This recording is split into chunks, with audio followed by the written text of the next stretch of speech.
Hello everyone and welcome to All the Cards on the Table. My name's Chloe and I work with card divination, astrology, and I channel energies through my body. This video is a all 12 signs video for the spring equinox that's happening on the 20th of March and the Aries new moon that's happening the day after on the 21st of March. I've done a collective reading for both of these energies. I really recommend it. I break down what this all means, what the astrology is, and the energies that have come through. Pulled some tarot cards for that. The collective reading was beautiful.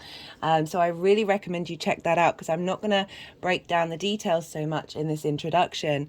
I'm going to be pulling 4 cards for each of the rising signs. I'll be pulling a card for the 19th of March, which is when the moon enters Pisces and hits Saturn for the first time.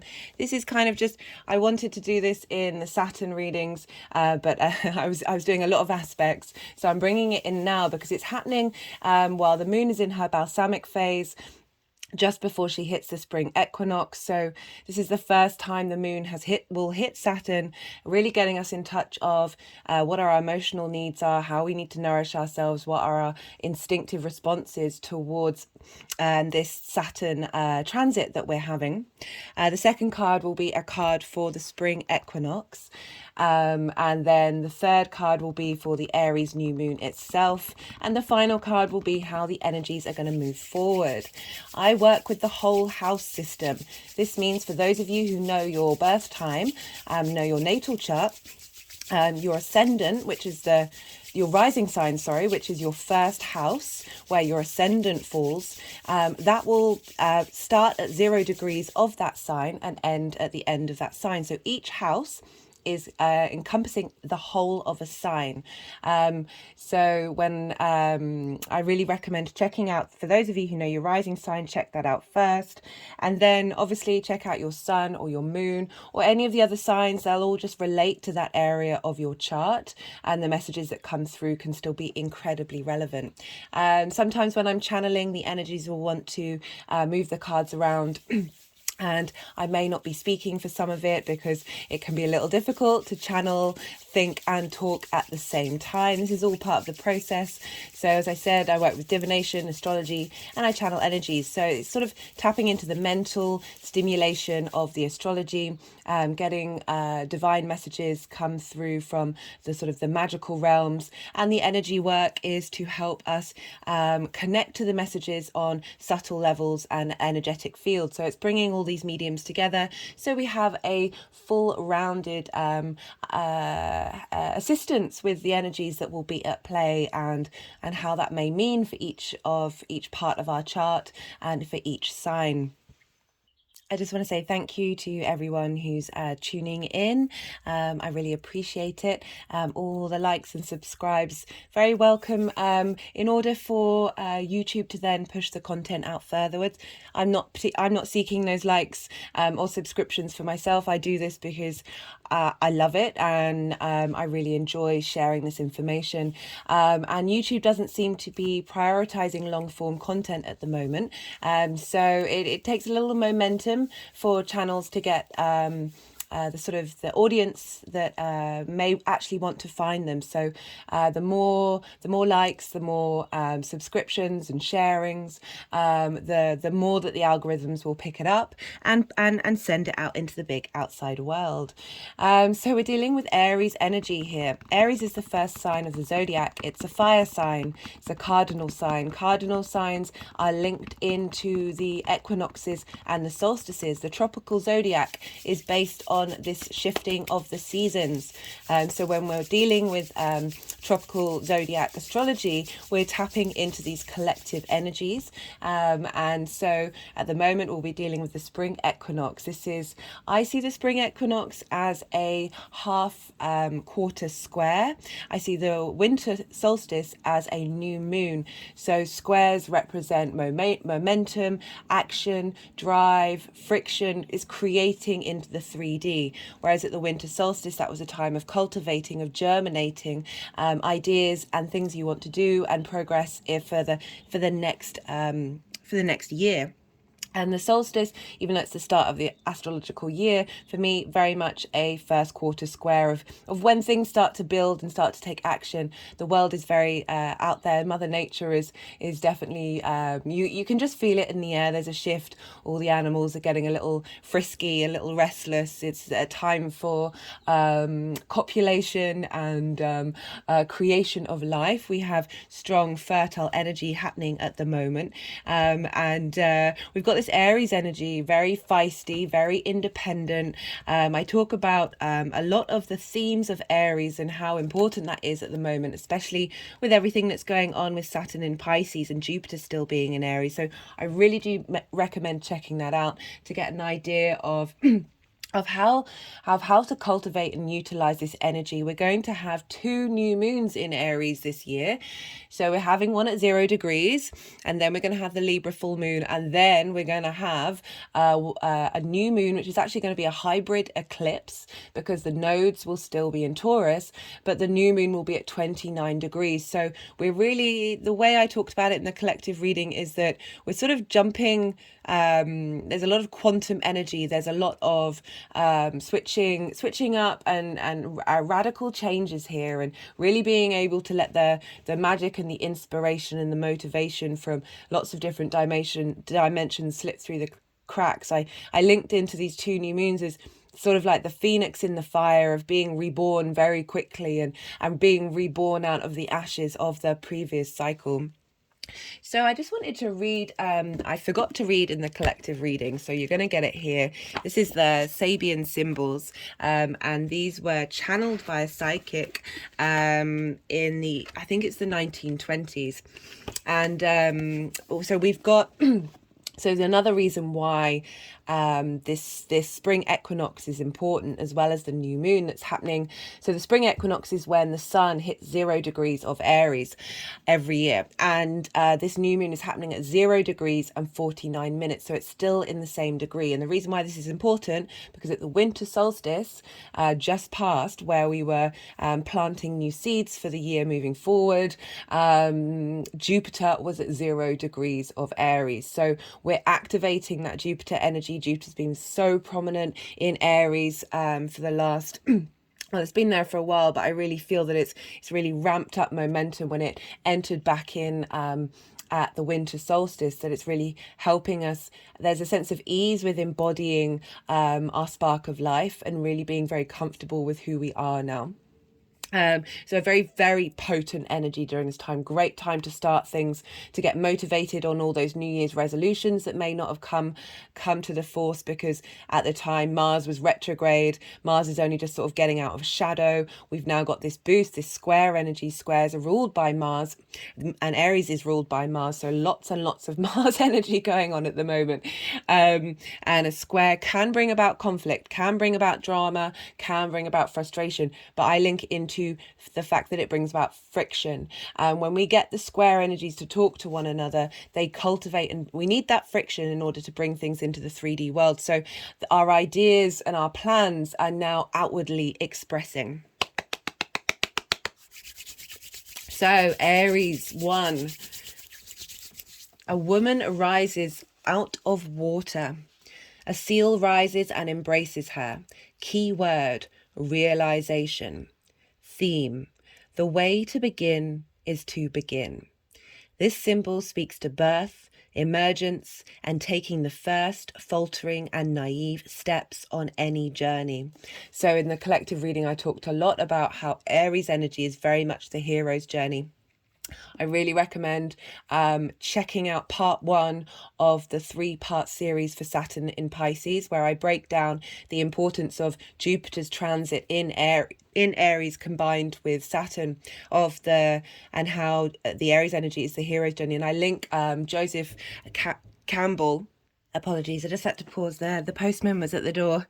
So where was I? I was talking about how Joseph Campbell did a series about the power of myth, and I've linked that. It's free on YouTube. I've linked that on the part 1, and it really sort of encapsulates the energy of Aries of going out on your own and being very independent and going on your own adventure. And the same with the Fool card and the journey of the Fool that goes through the major arcana.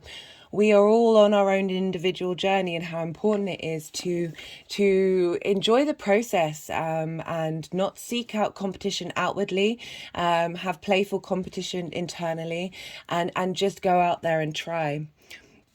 It also speaks to the stirring from within that signals the realization of potential and the possibilities of growth.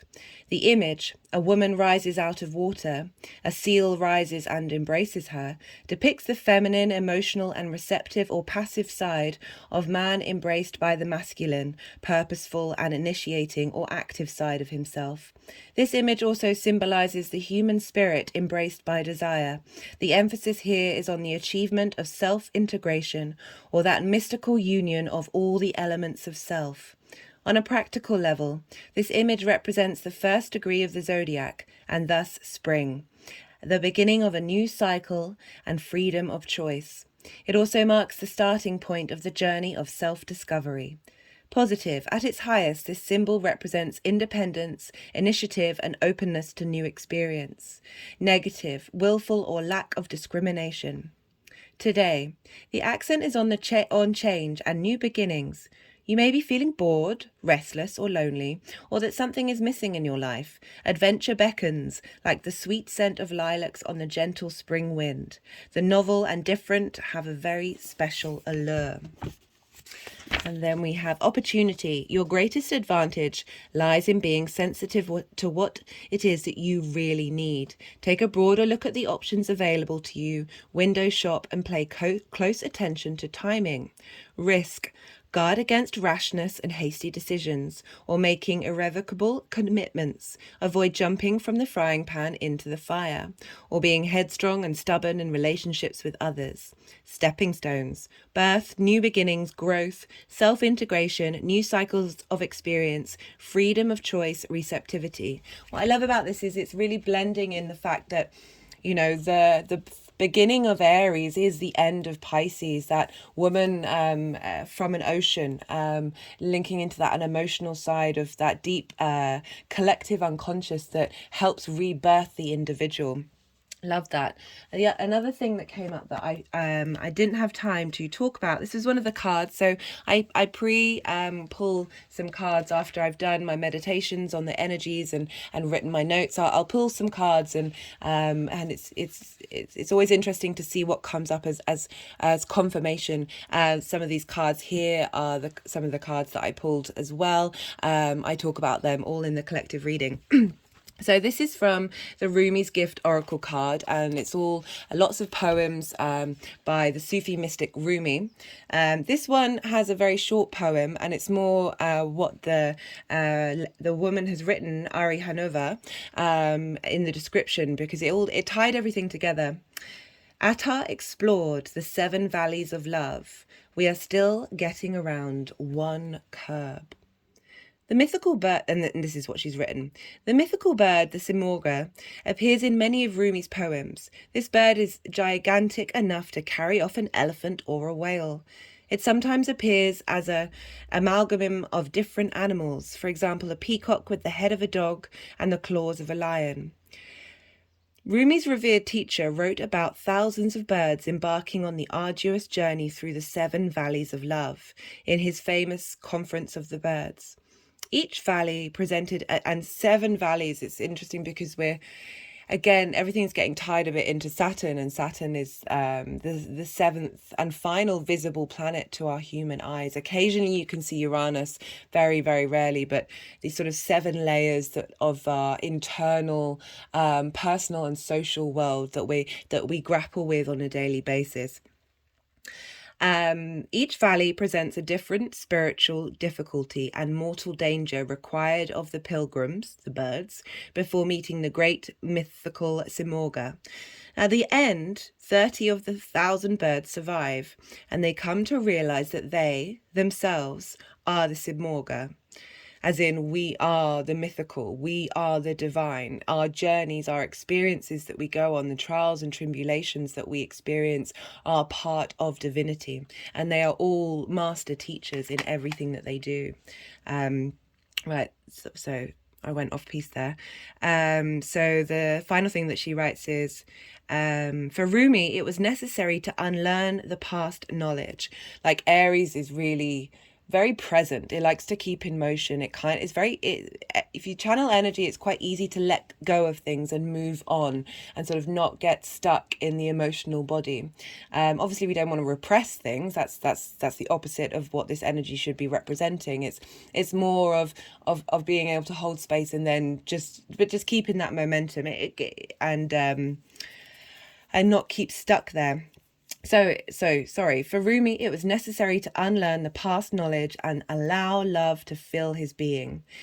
Then he proceeded from that vantage point to reconnect to his roots and see the beauty and value in those learnings. So interestingly, in the collective reading that came up, the Six of Cups came up, and it was very much about, as well as there were some difficult cards that we were moving through, it was really highlighting this shift, this ability to look at the past as the teacher, to look at it as really awakening us to the fact that we are divine beings. We are all the mystical, we are all the mythic in everything that we do, and really take pleasure in the adventure of of every moment.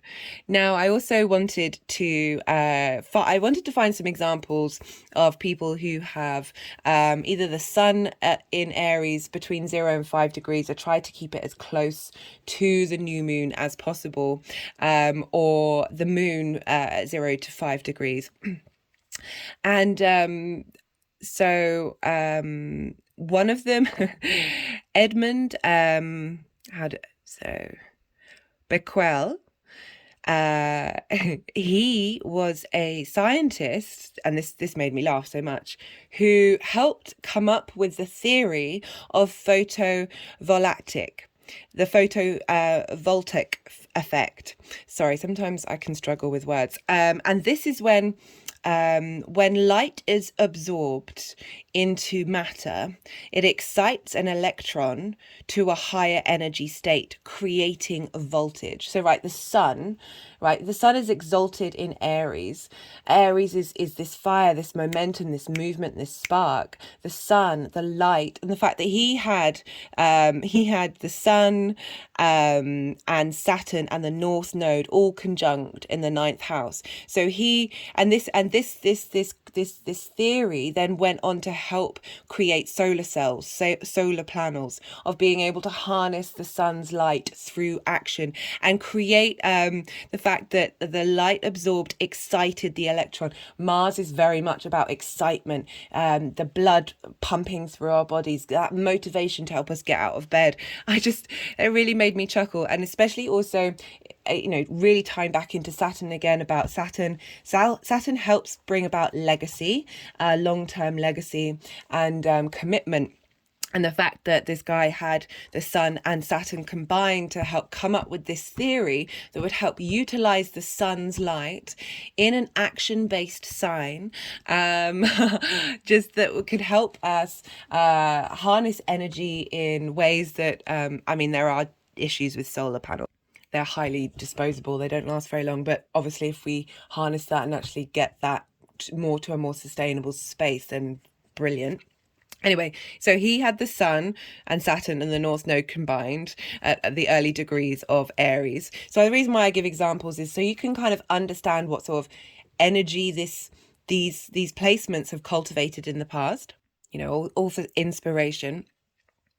So Joseph Campbell, who I talked about, who did amazing work on bringing together all the myths from all around the world and what they mean to us on an emotional and spiritual level, he had the sun at 5 degrees of Aries and Mercury and Jupiter at 6 degrees of Aries, so all combined, and he had Mars at 21 degrees of Aries. Very really trying to harness and switch gears with the Aries energy. I've had the stag here on the table for a while to represent Jupiter moving through Aries to help. Jupiter wants to elevate, wants to bring wisdom, wants to bring a sense of responsibility from a mature place, but with ease, with ease, like really getting you to be mature but laughing about it.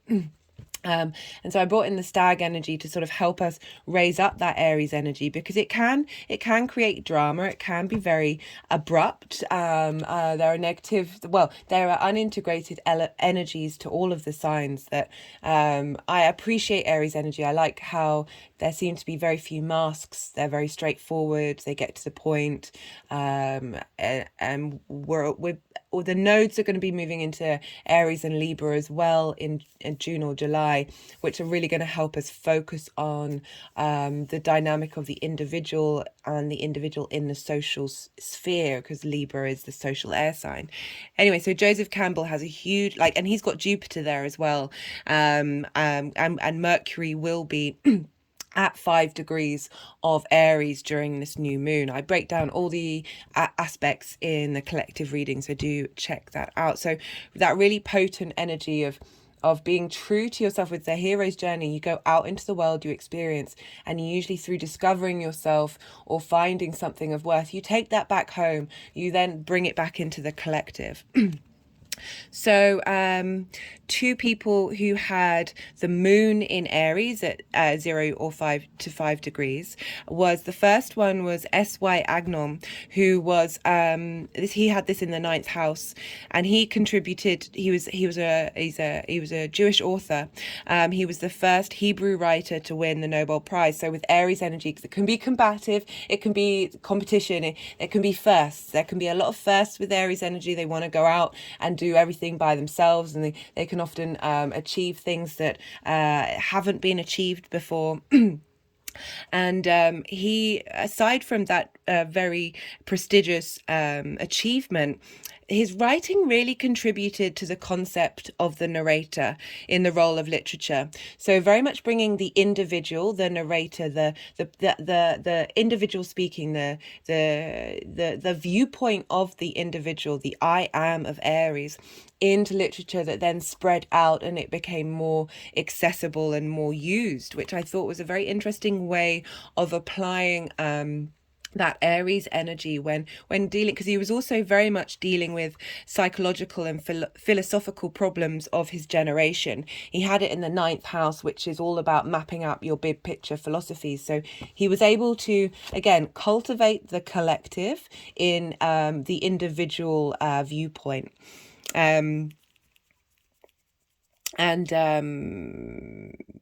Also that really contributed to the renewal of the Hebrew language as well. So a phenomenal instigator of doing things. The other person who had the moon in Aries, this was conjunct Uranus, was Jean Boulard. Sorry, my pen ran out while I was writing that. And he was a French, I want to say philosopher, but I don't think it's quite philosopher. He was sort of a social critic who would break down a lot of social ideas, but he came up with the term hyper-reality, which was blending of realities. But, you know, this instigator, this coming up with ideas, and again, he had that in the 9th of being very sort of forefront in, and the fact that it's combined Uranus, and we've got a lot of energy with Neptune, which is not quite the same space as Uranus, but still at those outer planets that are getting us to think more galactically and think more in different dimensions and different spaces, which this energy coming up for the spring equinox and the new moon are very, very much that. So the final example that I've got, actually no, there's 2 examples, I apologize. So Max Richter, the composer and activist, he has the Sun, Moon, Mercury, Mars in Aries and Neptune in Pisces. Is that Neptune? No, that's Saturn in Pisces again. So really finding an example of the kind of energies that are at play here. And he's classically trained, but he's incorporated a lot of genres. He's one of the most sought after composers of this time.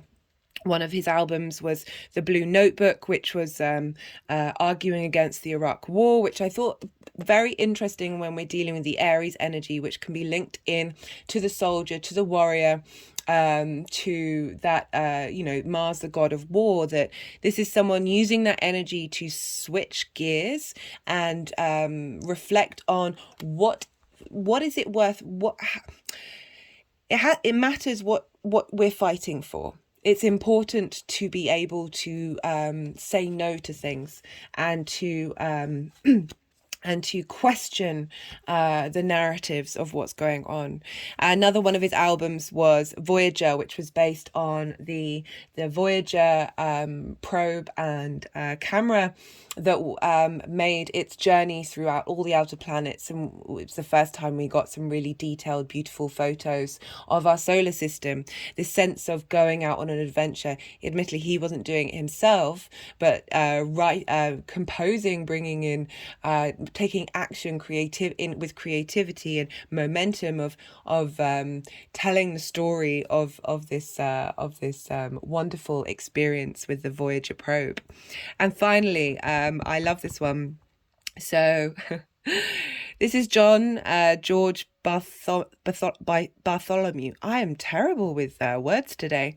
And he had the sun and moon in Aries and Mercury, and he had Neptune in Pisces. Yeah, that was it. So we've got Neptune and Saturn in Pisces.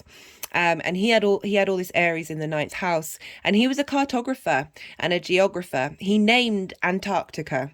He also brought coloured contoured maps into the forefront. He published street maps, cycling maps, railway timetable maps, and he produced the Time Survey Atlas of the world. So really helping map out the world and then sharing it with others so they can go on their own voyages. So, before there weren't, so the street maps, the cycling maps, these were all for people who wanted to go and travel to different spaces and go on adventures. And some of the big themes that was coming up in the collective reading was about of going out into the, where was it with it was with the Hunter card, actually. I'm going to reread that one for you guys, or at least the bit that's linked into the map. 27. So, the invitation of the hunter. Rely on your own skills to traverse the thick forest you are in to reach your destination. You need to follow the tracks left by spirit to claim your bounty, which is already prepared and being offered to you. Do not follow the maps drawn by others, as they will not lead true. Instead, become the map maker. Find your internal compass and use all your senses, including your common sense. So, arguably this card is saying you've got to follow your own authenticity, but at the same time, highlighting it is also handy to have some maps. But again, that's making me think about Google Maps, that sometimes when we over rely on these very, very helpful tools, we lose our sense of direction. And like maybe this is a really good time to sort of go out into an area that you don't know very well and put your phone on airplane and just walk around and get your bearings and figure things out, because and go on a bit of a little adventure. But I just thought that was interesting, especially with the Neptune in Pisces for this figure, because Neptune's very much the boundless, and he gave structure to that which wasn't known and helped it be accessible. Obviously, everything in moderation, including moderation. Maps are a wonderful thing that do facilitate us in our ability to explore. Right, so that's all oh no, I'm sorry, I'm going to go back to that author, the Hebrew author, because he wrote something that he said something that was very, very Aries of really wanting he said, some see in my books the influences of authors whose names in my ignorance I have not even heard of, while others see the influence of poets whose names I have heard of but whose writings I have not read. So this is sort of highlighting the fact that Aries energy, and wherever that falls in your chart, very independent, very not wanting help, very not seeking outside influence, very much wanting to cultivate their own experience of who you are and what it is that you're doing. But it is also okay to appreciate that we are influenced by others. We are part of the collective, which is why this Saturn transit with Jupiter in Aries till the 15th of May is really helping cultivate that. Right, I'm going to now move on to the all 12 signs. I'll be starting with Aries and working my way backwards through the chart. So everything's time stamped. And yeah, I'll begin. Aries rising. How you doing? Wow, Aries. So you're gonna have 2 new moons in your sign. This is a lot. And you have the solstice. You have the spring equinox in your sign. That's really potent energy. All the cardinal signs, they are very much linked into the movements of us as a collective, as the seasons of the earth. So very, very potent time right now, Aries. You've had Venus just leave your sign, and you've still got Jupiter there with Chiron, really helping you learn to work with your wounds, and with a sense of ease, and find the wisdom within them. The sun with the equinox will be moving into Aries. The sun is exalted in Aries. This means the sun is raised on up high. All its qualities are accentuated. So you've got a lot of dynamic action happening for Aries rising in your first house. The first house represents yourself. It is how you embody your sun or your moon sign out in the world. It's your appearance, it's your body, it's how others see you. You know, you've had a lot of action going on here. You're going to have Jupiter here for another couple of months, really helping you integrate yourself. Saturn's just moved into Pisces. I'm going to be pulling one card for when the moon on the 19th hits Saturn to see what sort of messages want to come up. And so, yeah, this is a great time. As I said, you've got 2 new moons in quick succession. So you're really going to be clearing the decks, cultivating super quickly, and I'm not going to read the cards until they're all out, because let's see if try and get that the shine off of it. I think that's coming from my window. One second.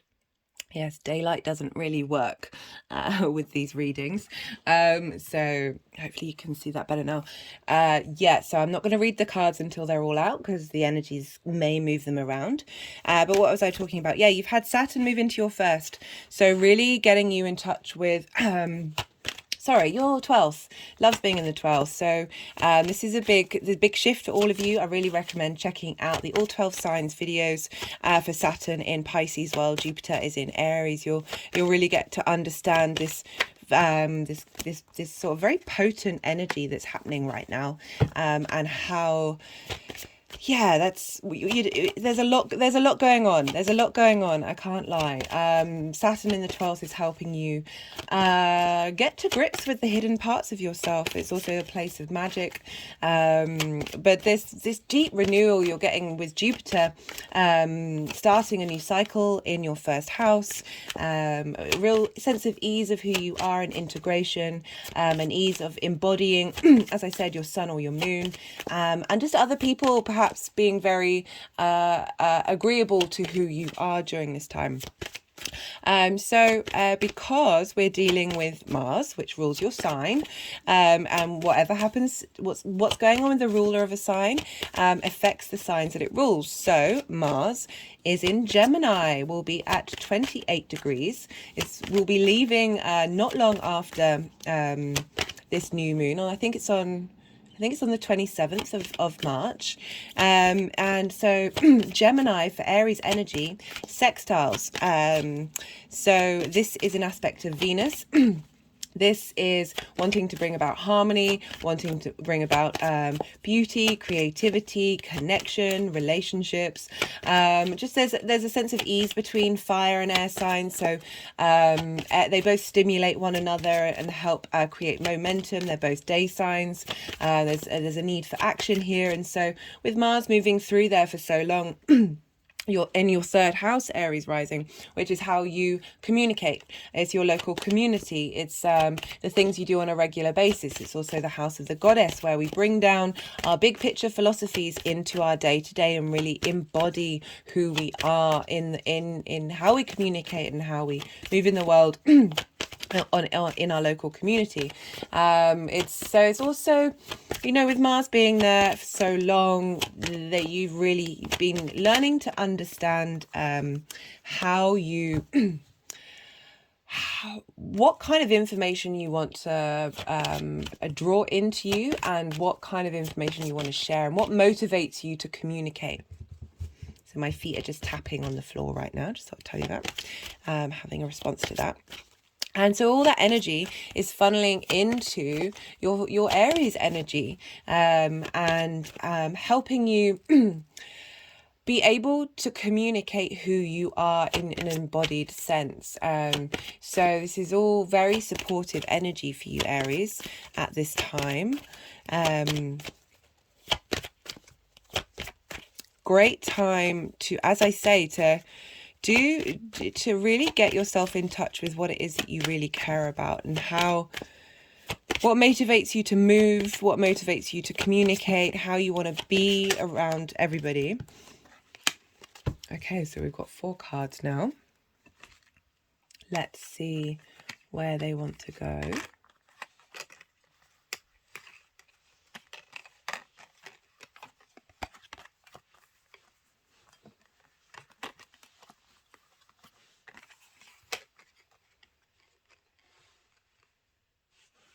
I wonder if they want more cards. Just being...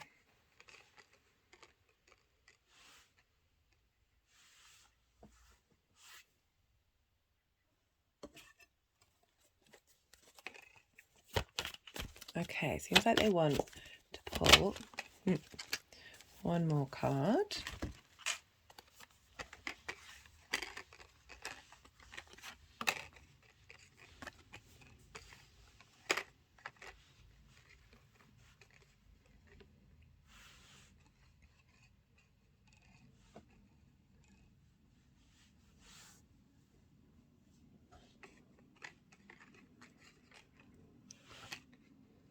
Great cups here we've got for you, Aries. Yeah, don't be scared by the 3 of Hearts. So we've got for Saturn, for the moon talking to Saturn on the 19th. This may have passed, but I still wanted to pull cards for it because I feel like it's an important, I just felt that it was important for the messages to come through, even if they might not seem that apparent at the time. So the moon is first hitting Saturn. It's for Saturn going into Pisces for the first time on the 19th. And so I feel, you know, with the 12th house, Saturn in Pisces for Aries rising, this is the hidden house. This is, you're getting to understand the hidden constructs of who you are. It's the mysteries. It's the hidden. It can also be linked into the occult. It can be a space for depression and a space for loss and grief. It can be a difficult house. However, Saturn is in its joy in the 12th, and Saturn is in a Pisces sign ruled by Juipter. So there's a sense of supported. Saturn's in a place that it likes to be in, and so you're more inclined to connect to the positives of what Saturn's having to offer.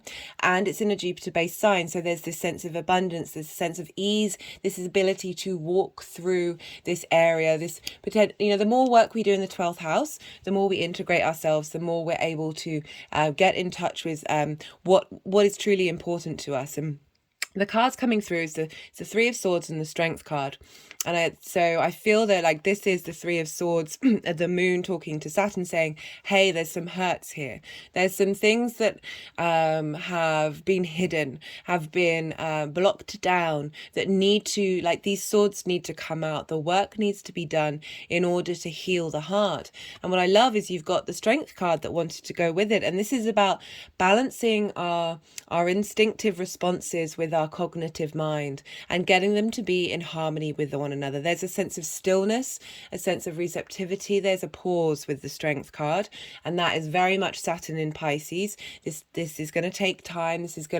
But the more that you are open and aware to what's going on, the more Saturn really wants you to be in your own authority, and will be bringing up things that need to be cleared out. You need to move forward in order to fully be your authentic self. And we've got a lot of really lovely cards.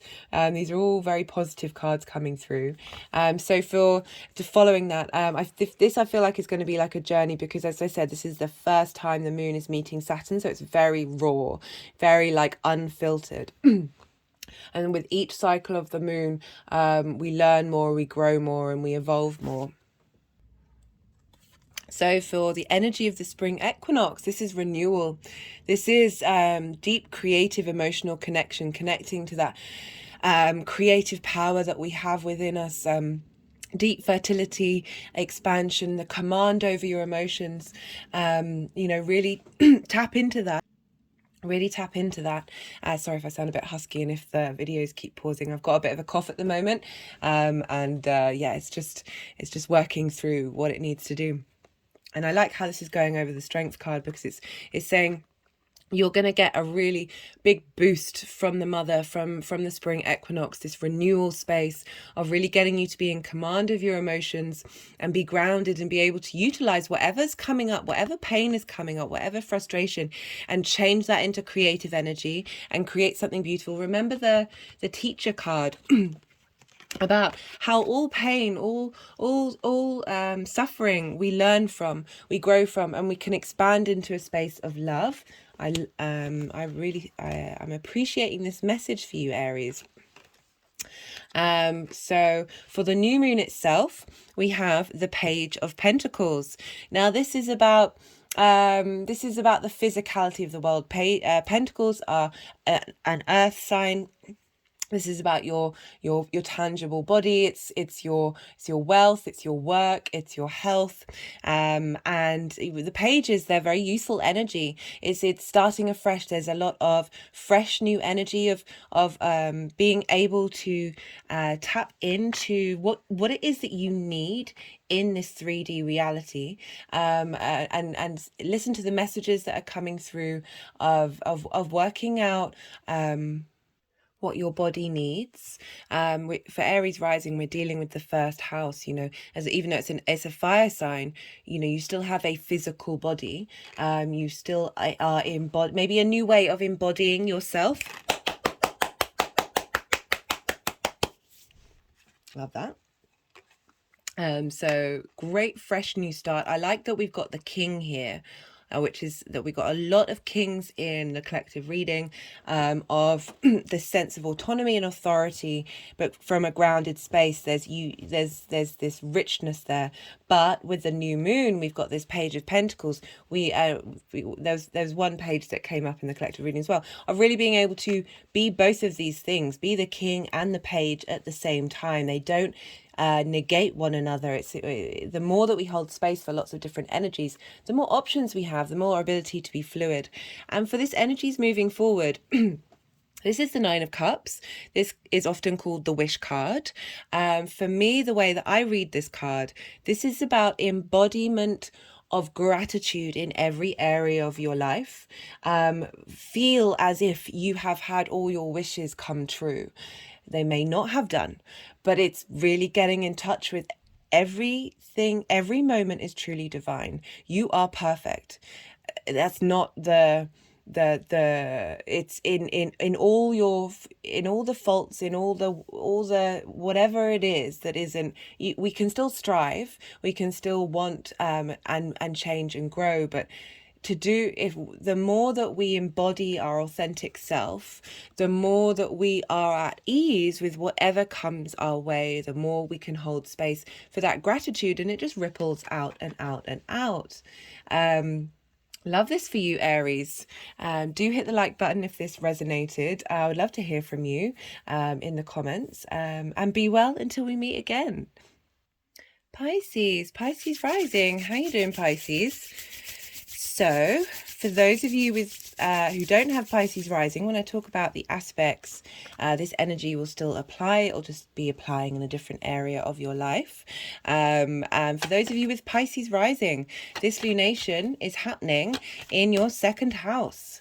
Your second house is your resources. It is what you value, what you care about, what you keep hold of.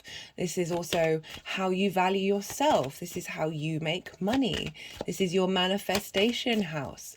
You've had a lot of energy move through here recently. Venus has just left, but we've got Jupiter, Chiron, Vesta, and now the Sun and the Moon will be moving through there. Actually, no, Mercury's going to be moving in there tomorrow on the 19th. So lots and lots of Aries energy, bringing about a sense of abundance, bringing about a sense of renewal, getting you in touch with your values, getting you in touch with valuing yourself. And perhaps money's been coming in from how you make your money, how you manifest. That can be very likely with Jupiter and Venus, the two benefics, moving through the second house. But we've also got Chiron there, helping you get in touch with the wounds linked into your sense of value. The more that we work on that, the more that we work on compassion and loving ourselves, and really getting to the root of a lot of our trigger mechanisms and behavior patterns. And the more that we clear that, the more that we can... the energy that we're sending out into the universe shows that we value ourselves, and therefore value is returned. So I just had an idea for you Pisces that it could be a good idea to do some candle work or firework in terms of maybe writing things down on a piece of paper and having it burnt up. This could be either transmuting energy of old value systems, or writing something like "I am perfect, I am abundant," and putting it into the flame. That could be fun to do. Obviously be really careful with fire. Yeah. So because Aries is ruled by, oh no, let me go back a little bit. Sorry, I do forget. The second house, Aries next to Pisces. This is called an inconjunct and, inverted. And this is when two signs are next door to each other. Like, they don't have a traditional aspect that links them. So in the traditional sense, they're not communicating clearly to one another. So it can be a little difficult to pass information on. The way I look at it is, imagine you're sitting next to somebody, but you're looking straight ahead. You can't see them, but you can sense that they're there. And they've just, it's almost like you've been moving along. They were sitting in the seat that you were sitting in, and now you're sitting in their seat. That they've moved ahead in the journey, but the energetic field of what of their imprint on the chair, and the energy they've left is still there, and you can feel them further along in a different space. I don't know if this makes sense, that there's just sort of a knowing, there's a transference of energy, but it's not clear cut, but it's still integrating. I feel like all areas of the chart talk to one another. It's just there are different ways of communicating. So Aries energy is inverted to Pisces, but you're the end and the beginning of the zodiac. It's signs that follow on from one another are usually sort of do a bit of correcting of the potential exaggerations of the previous signs. So, you know, there's with Pisces, it can be that they may not be able to there's there's the all within the one with Pisces, and then there's the I am with Aries of really, you know, it can swing from one to the other, and it's all about integration and balance and finding harmony between all these different things. So this new moon may feel a little not as prominent. I mean, I don't think that's the case. I think these moons all affect us in very strange and different ways. Like I don't want to limit and say you might not feel it just because it's inverted, because that's actually not my practice. So I'm going to wind that back as if I never said it. Right, we looked where Mars is, and Mars is in a fellow mutable sign. Sorry, at the moment, this is Saturday, so it's Saturn's day, and the moon, where I'm working with the moon's hour, and I think the ascendant is in Cancer. So I'm feeling very watery. Just before was Mercury's hour, and I had a lot more pep, even though Mercury is still in Pisces. It's just there's definitely some dreaminess in me. There's a slowness in me right now that I do apologize if I sound like I might be a little bit sleepy. It's definitely the energies that are at play right now. So because Mars rules Aries, we looked where Mars is, and Mars is, as I said, in a fellow mutable sign. And for you, Pisces rising, this is in your 4th house. But this Gemini to Pisces energy is squaring one another. This is a Mars aspect. This can bring about frustration, conflict, and drama with the unintegrated square. Or it brings about friction. It brings about motivation, momentum. It brings things into the 3D form. It gives structure to our ideas and our creativity. Mars has been going through Gemini for some time. We'll be leaving on the 27th, I believe, of March after 8 months. And so we're really sort of harnessing the energy of Mars and what it's learned, and bringing it into this new moon because it's the ruler of this new moon. So Mars in Gemini has been helping us understand how we collect and share information, what kind of information motivates us to get up and go in the morning, how to hold space for duality, to be able to have discussions without thinking in purely black and white, and being able to have that sense of movability, that the adaptability of the mutable signs. And so this energy sextiles Aries energy. And a sextile is an aspect of Venus. Venus wants to bring creativity, beauty, harmony. She wants us to connect with others. She's a bit of a diplomat, but she also wants you...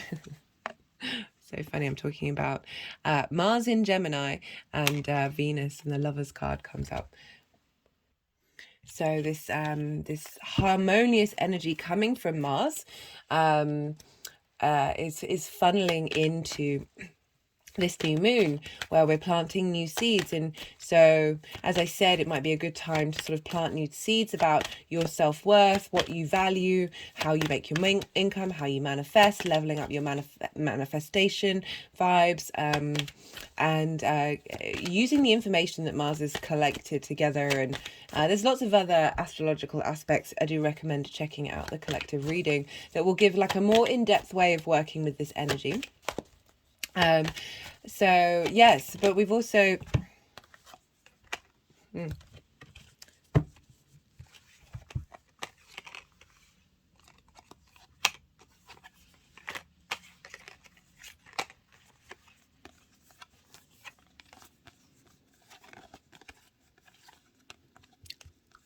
had an energetic release then.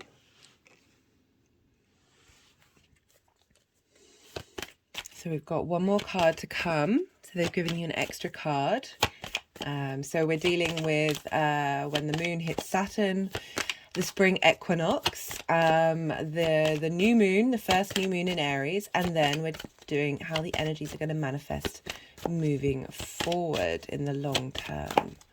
I'm not going to read the spread because they may move them around, but yeah, interesting set of cards. I can see where this is heading, but I don't want to jump the gun. So Mars in the 4th for you, Pisces rising, your home, your private life, your roots, your foundations, your parents, the intimate part of where you spend your time. So with this this square to your Pisces energy, getting you motivated to do things, and getting you yeah, there's a lot of drive and momentum going on in your home life. You know, the fact that this is linked into your value system and how you make money, it might have been that you might have been a bit more creative and enterprising in your home, or at least trying to work out what it is that you're motivated to be and to do.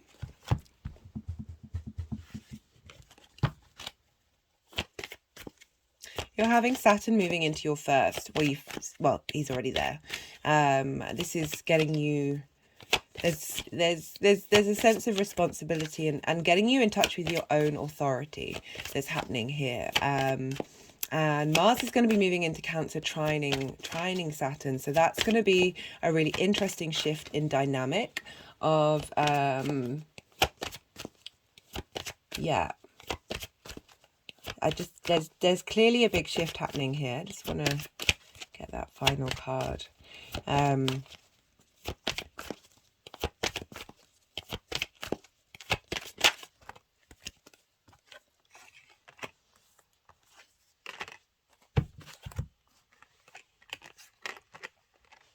Okay, we've got your cards, Pisces. Let's move them all along. I want you to get a nice shot of them. I'm being really particular about the shots at the moment. It's being a little bit too too fussy. Right, so we have for the moon talking to Saturn for the first time, and as I said, Saturn's moving through your first house, so really getting you in a space of reconnecting with your own integrity, your own responsibility, and your own authority. So we've got the 10 of Swords here, and this could, you know,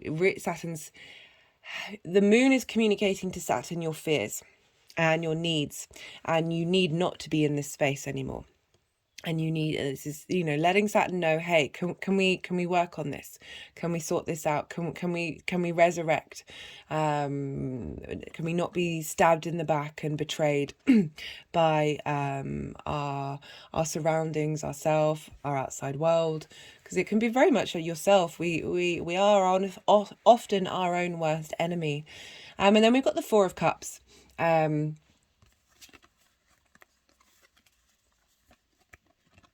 Okay, so they wanted to move that around. We've got the Four of Cups in reverse.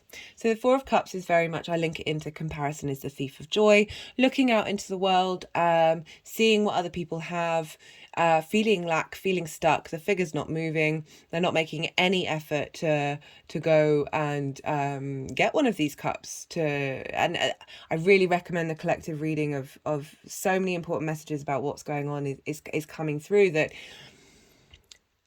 don't think about other people. No, the figure isn't able to isn't to see the Ace of Cups coming through, very potent energy of renewal of love, and that can be love in any form. But I'm getting, because it's the first house for you, Pisces, love for yourself, and it's in reverse. So this sort of energy of Saturn being like, I'm going to help flip this up on its head. The more that we focus on our internal love, our internal cup, that is, you know, the Ace of Cups is flowing over with water. It is pure, abundant energy. That the Saturn moving through your first is going to help you get in touch with your own authority, and less of extending outward, more going inward, cultivating strength, strong foundations,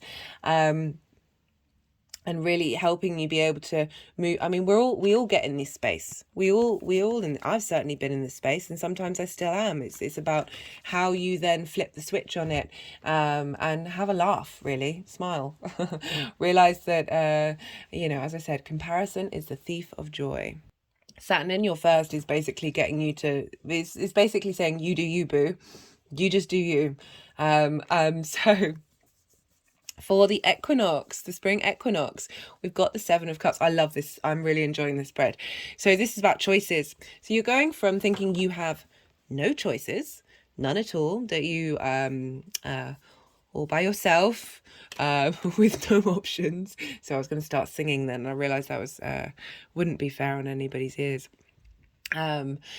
But now you've got the Seven of Cups, of choices, of being able to contemplate other things, contemplate creative things, be magical, be mystical, be explorative in this renewal of your values and you and how you make your money. There's like opening the more we're in that space of the now moment, which Aries is so good with, so the more we open up to the possibilities of what the universe brings in, and really be able to cultivate this fact that we have the abundance of the quantum field within us. It's there. It's just quite hard for us to get through because we're dealing with this weird human form that we're in, which I'm sure you can appreciate, Pisces.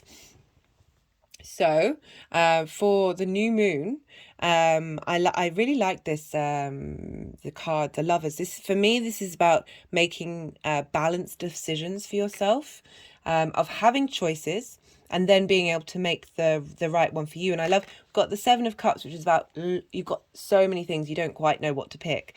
And then that sense of renewal, that sense of abundance, and then the intentions of setting around the new moon, of being able to make balanced, harmonious decisions that benefit for you in the long run, and how the energies are manifesting moving forward. This is the victory card. This is the Six of Wands. This is having done the work, having gone out and done the thing. You're coming back and you're celebrated and you're appreciated. And I feel on an individual level, for your individual self, this is you learning to appreciate your own value. And the more that you cultivate that, it could be the outside world valuing you. It could be you getting more money. It could be these things. But the way that I read the tarot for this channel in particular is the more that we cultivate the inner work, the more those outside things come towards us. So yeah, great reading, Pisces. Do hit the like button if that resonated. I'd love to hear from you. Really enjoying this reading so far. So yeah, be well until we meet again. Aquarius rising. How are you doing, Aquarius? So this lunation is happening for Aquarius rising, this is happening in your third house. For those of you who don't have Aquarius rising, when I talk about the aspects, these will still apply. What kind of energy is being funneled around? It'll just apply to a different area of your life. But for Aquarius rising, as I said, this lunation is happening in your third house. This is traditionally called the house of the goddess. This is where we bring our big picture philosophies into our day-to-day. The third house is the house of communication. It's the house of your local community. It's linked into short distance travel, starting a new course, learning something new. It's also linked into siblings. So for Aquarius, you know, Aries sextiles Aquarius. Sextile is an aspect of Venus wanting to bring about beauty, creativity, harmony. There's diplomacy here. There's just an ease here. There's wanting to connect. And so you have this energy funneling into your Aquarius energy.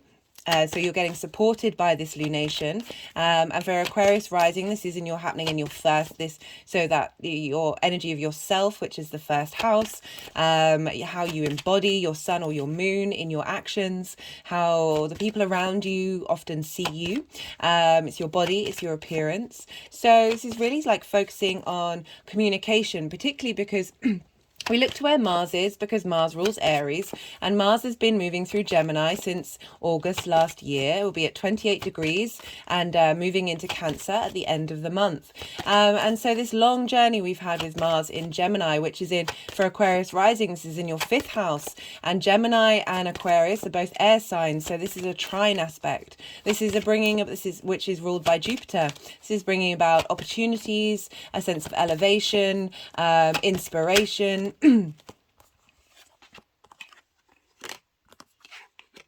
I won't read the cards until they're all out. They tend to move them around, so be mindful of that if you're watching what they are. Sense of elevation, sense of wisdom. There's an ease again here, so you've got a trine from Mars and a sextile from Aries. And so with Aquarius rising, this is happening in your fifth house. This is your house of your creation energy. This is how this is the amusement house. This is also linked into children. and romance and dating. So Mars has been moving through here, helping you to get to grips to what it is that motivates you, what kind of information and communication you want to engage with during this time. How you're motivated by what kind of information you collect and how you share it, sparking sort of creative inspiration. Perhaps you've been doing a lot of things that amuse you, maybe lots of dating, or just certainly just sort of cultivating your own creation energy. And as I said, this is all funneling into your third house of how you communicate, how you are in your local community. So for this new moon, like the intentions that you could set is being able to communicate in a more authentic way and being able to inspire yourself in your day-to-day. As I said, it's the house of the goddess, where we bring our big picture philosophies of the ninth house into the third. I've got two queens coming up for you, Aquarius. So they've been wanting two cards for the first card that I pull, which is when the moon hits Saturn for the first time in Pisces, since Saturn's moved into Pisces. So I'm just going to see if there's one more card that wants to come out. Really, Saturn in Pisces is really wanting you to get in touch with your own authority. You have this in your second house. Of your values, what you care about, it's your resources, how you make money, how you manifest. Saturn moving through here is really helping you give structure to how you spend money, how you think about money, how you think about yourself as well, like really give you a sense of structure to that area of your life. And the moon coming along is really tapping into your emotional needs and highlighting perhaps what fears you may have, what the moon wants the Saturn to help work on, to help you move forward and move through. But going back to the spring equinox and the new moon, you're getting a big boost of energy, you're getting a new start, you're getting a fresh way of tackling things. And as I said, with all that energy of Jupiter moving through there, and Venus has just left there, of really getting you to be able to embody the way that you communicate, not only with yourself, but with your local community, and help facilitate the strength of your voice in this area of your life. There's this independence that you may feel, this desire to go out into the local communities and embody it and experience it in your own way. So we're getting so there's really nice support for you, Aquarius, with this lunation. As I said, you've got a sextile and a trine. These are both aspects that are here to cultivate, inspire, bring about ideas and inspiration. It's not necessarily about things coming into force straight away, but there's an ease here. There's connecting, as I said, back into yourself. All these energies then feeding back into, you've just had Saturn move through your first house, really getting you to get in touch with your own authority of who you are and how you embody your sun and your moon in your actions and your deeds. We've all gone through that Saturn transit. It's been quite hard. Now there's a bit more sense of levity, but there's still fears and worries linked into Saturn. As I said, it's all helped. It's all for the long game, your long sense of legacy. Moving through that second house. Do recommend you check out the all signs videos for that transit. They're all tied in with one another at the moment, so it really helps to get sort of a rounded, more detailed view, a nuanced, layered way of looking at the energies at play.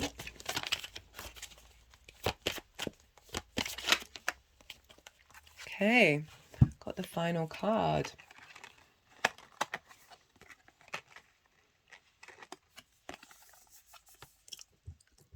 So I just had an energetic release with my thumb over. So this is a portal into a new world.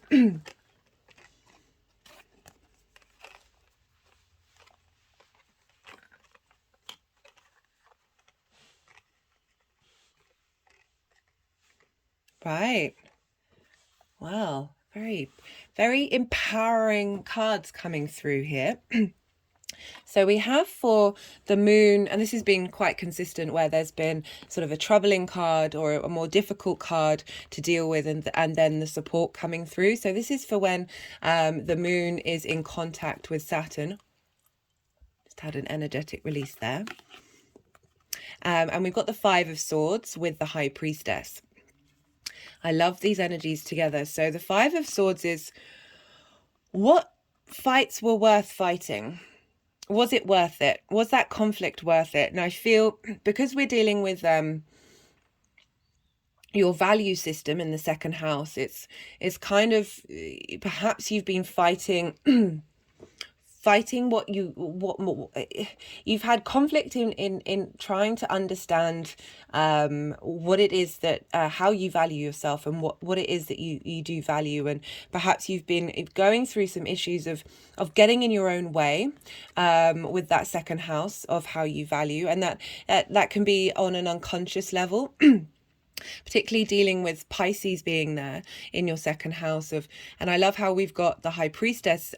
So this is the moon saying, hey, let's sort this out. And this is Saturn going, we've got this. This is, I love this card for Saturn in Pisces. So Pisces is a feminine night sign, a yin sign. It's very much about cultivating and drawing information in towards you, and knowing your own inner power, that you're not necessarily having to take direct action in this time, that this is a space of leaning into your own intuitive self, and rather than this war, this battle that's going on mentally, this is really asking you to tap into that intuitive space, that very watery space.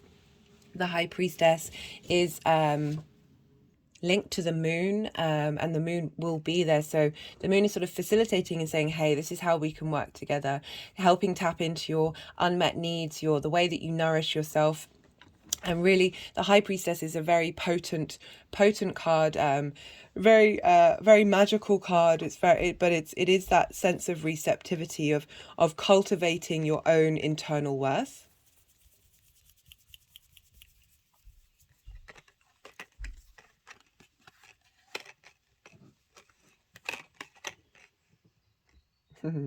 As I said, don't they have a habit of moving around. So we have for I love this. This is for the energy of the spring equinox.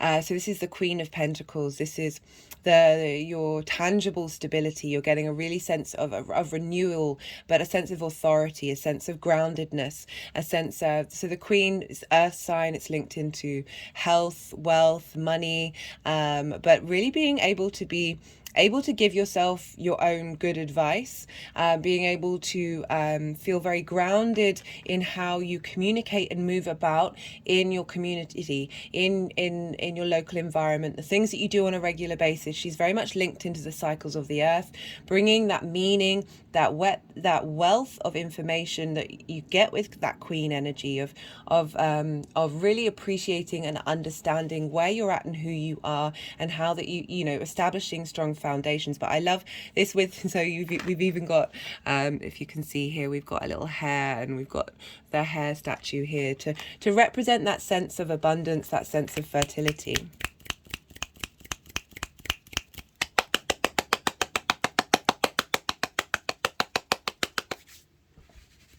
My hands are just over my heart chakra now, and moving to the solar plexus, which is how our actions out in the world.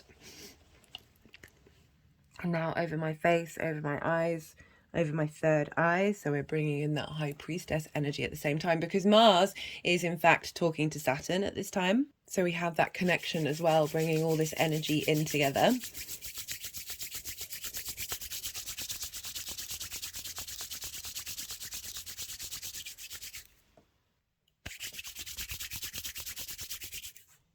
For the energy of the new moon,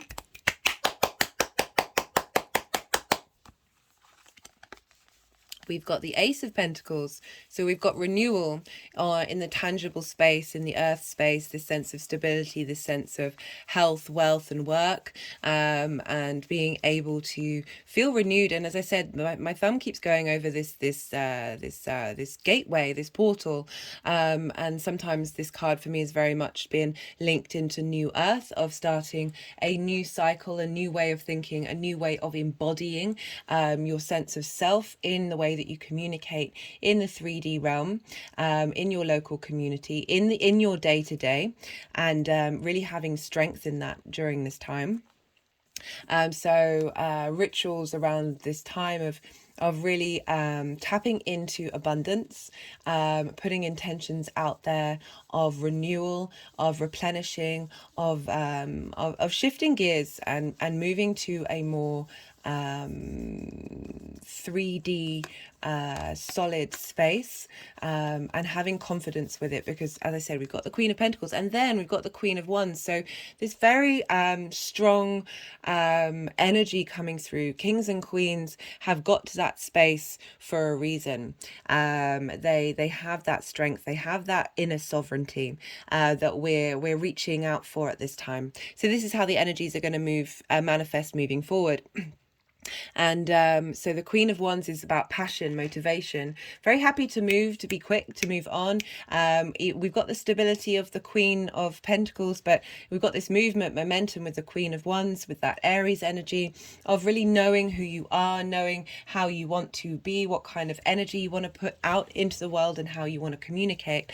I really love this for you, Aquarius, especially after having Saturn moving through your first. So it's really highlighting you've been doing the work with that Saturn transit, and we're now, this is the first new moon after Saturn moving into Pisces, so we're really showing, the energies are really showing us where we are and how we've leveled up. So I really hope that resonated, and be well until we meet again, Aquarius.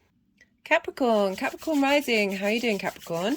So for those of you who don't have Capricorn rising, when I talk about the aspects, this will still apply to you, the kind of energies that are talking to one another, just in a different area of your life. But for Capricorn rising, you have this lunation happening in your 4th house. So the 4th house, this represents your home, your ancestors, your foundations, your parents, the private pace, your private life, and you've had a lot of energy. You had a lot of you've had Venus, she's just left your home, that 4th house. Jupiter's still there with Vesta and Chiron, and now the Sun and the Moon are going to be there. Mercury will have moved into there, so there's a lot of action going on in your private life, a lot of momentum. Fire energy is very fast moving. But with that Jupiter, it's really getting us to level up, to help us understand what it is that we need from our home, need from our private life, and just this sense of abundance. Did that one? Yeah, that was nearly half flipped over. This sense of abundance, this sense of renewal, and being able to be yourself in your home life. So Aries energy squares Capricorn energy, and a square is an aspect of Mars. This is, as I said, this can bring about conflict, drama, frustration, but I also link it into friction. We need friction in order for all those lovely ideas and creativity that come about with sextiles and trines to come into force, to come into the 3D world. So you've had a lot of energy squaring your Capricorn energy, and so for those of you with Capricorn rising, this is your 1st house, how you embody your sun and your moon in your actions and your deeds, how the people around you can see you. It's also your body and your appearance. So you've really been motivated and cultivating this sense of embodiment of who you are. Perhaps you've been sort of sorting out the home, doing a lot of activity in your private life, re-establishing what it is that you need from your home, and how you want to be, that 1st house of yourself funneling into your 4th house. You're really being facilitated to get some good sense of elevation in your private life. And so with this lunation here, this is really and a renewal of that equinox energy, the sense of abundance, the sense of fertility in your home life. There's a lot of movement, but this is asking, this is equal day and equal night with the equinox, so really getting to tap into that sense of balance. But we're now heading for the sun will have more light than the night time, and so there's this sense of growth, this sense of bringing all our ideas and concepts and seeds that we planted during the winter solstice. They're now coming into action. And so because this is a Mars ruled sign, Aries, we look to where Mars is, and Mars has been hanging out in your 6th house since August. Getting to the 6th house is work, routine, health. You may have had a lot of momentum, a lot of action to sort of figure out what your routines are, what your health routines are, wanting to put in the work. It may have felt a bit chaotic with that retrograde of perhaps doing too many things. It's also Gemini, very capable of doing more than one thing at once, but with Mars being there for so long, perhaps overextending yourself. You've got to be mindful of burning yourself out, or getting a bit distracted. But Mars will be leaving soon and heading into your 7th house. And really tidying up all the lessons that it's learned. It's now out of shadow. It's talking to Saturn at this time in an out of sign trine. So really facilitating inspiration and wisdom to your 3rd house where Saturn is, and that's the house of how you communicate. It's your local community linked into short distance travel, and maybe taking a short small course, learning something new. So what Mars has been learning in the 6th house of what you want to prioritize in terms of your health, your routine and your work, is funneling into Saturn during this time, letting Saturn know, as well as letting Saturn know what it's learned and how to communicate that inspiration into Saturn's journey, while Saturn's helping bring about a sense of authority and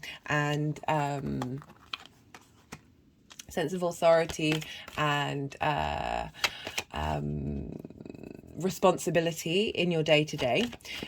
So Mars in Gemini is sextiling the new moon in Aries. Sextile is an aspect of Venus, wanting to bring about harmony, connection, creativity, desire, connecting to others.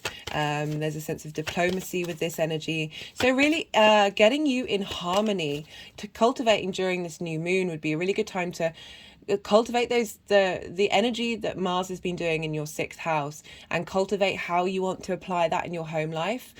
Bring about a sense of ease to those things that you've been trying to do, in terms of taking care of your health or the routines that you've been doing, and how you want to apply yourself in work. So yeah, there's a lot of but Mars is in conjunct your Capricorn energy, and an in conjunct, I describe it as hopping on one leg, patting your head and moving your hand around in a circle on your stomach. This is something as kids that we try and do, and it can be very difficult. Human beings actually struggle to multitask, and you're doing lots of different things at the same time. So an in conjunct, they don't have anything traditionally in common. Gemini is a air sign, it's mutable, and it's a yang day sign. And Capricorn is a cardinal energy. It's a yin energy, a night energy, and it's earth. So, you know, there's the sense of respect, because there's very different ways of looking at things, but it can be a bit frustrating because sometimes you don't feel like you're on the same page. But I feel like this is all coming together to help facilitate, especially with these 2 new moons happening in the 4th house. Right, so let's see where these cards want to go.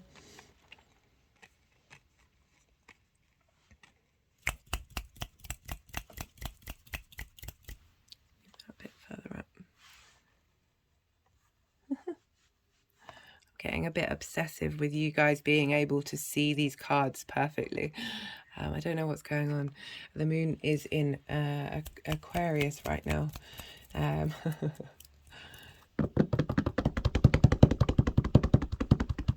It is also Saturn's day, and I feel like I'm trying to be more diligent in what I'm doing. Right, so the first cards are for when the moon is going to be in contact with Saturn for the first time in Pisces on the 19th. This is the balsamic phase of the moon before hitting that spring equinox, where she'll still be in Pisces in that balsamic phase. Really strong, potent energy of bringing in the wisdom of the past and bringing it into that freshness of that vitality, that fertility of the spring equinox before moving into that new moon the next day. Love this energy right now. So for a lot of the readings, there's been a difficult card, and then another card of showing how Saturn's going to help move forward, because the moon's hitting Saturn for the first time. It's raw. It's very like, these are my fears, these are my worries, these are where my unmet needs, this is what I need Saturn to help me out with. So we've got the 3 of Swords and this is relating into your 3rd house of communication and your community.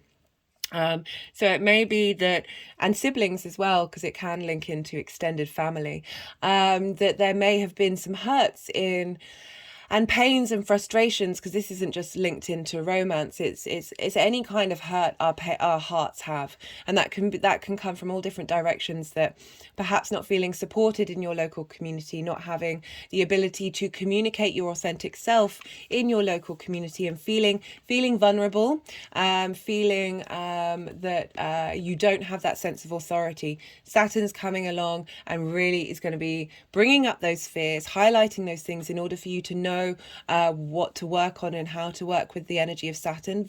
Saturn is incredibly supportive. If you look, I really recommend checking out the 3-part series and all the introductions, because it's really going to facilitate your journey rather than getting lost on the ocean. And what I love is, it's interesting, it's wanting to be at this angle for some reason. That we've got the Ace of Cups.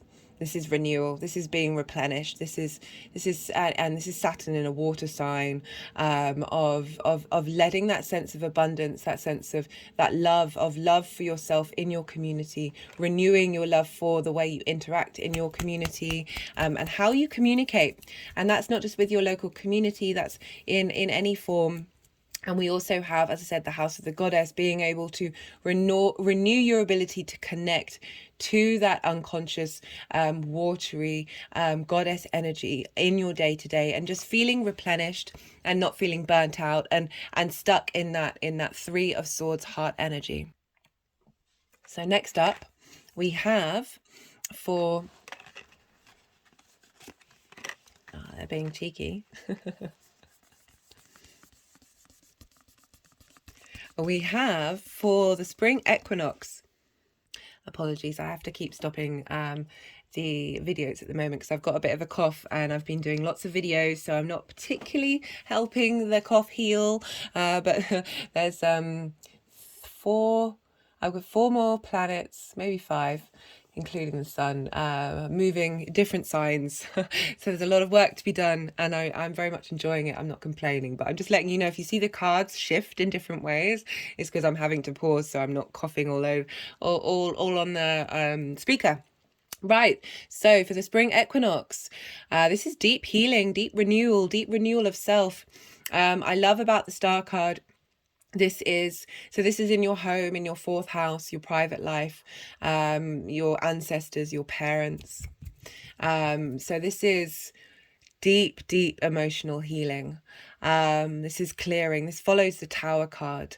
And what I love about the star is she's unclothed. She is her truest self, her true authentic self, and she is renewing herself. We are able to get to this space when we have cleared out a lot of trauma, a lot of connections. I said in the collective reading that because we've got this balsamic moon for the spring equinox, the balsamic moon can be a really good time to cut ties. And one of the things that came up was cutting spells, cutting however you want to call it, just energy that's been stopping you from being able to be this in your life, your parents' life, your ancestors' life, your past lives, your galactic's life. Can be a really good time of switching that energy into a healing space. And being able to then tap into your hopes and your dreams that are truly to do with who you are. So big renewal space happening here for the spring equinox. And then which one does it want to be? We have for the new moon itself, this is the Strength card. This is linked into Leo energy. Leo is ruled by the sun.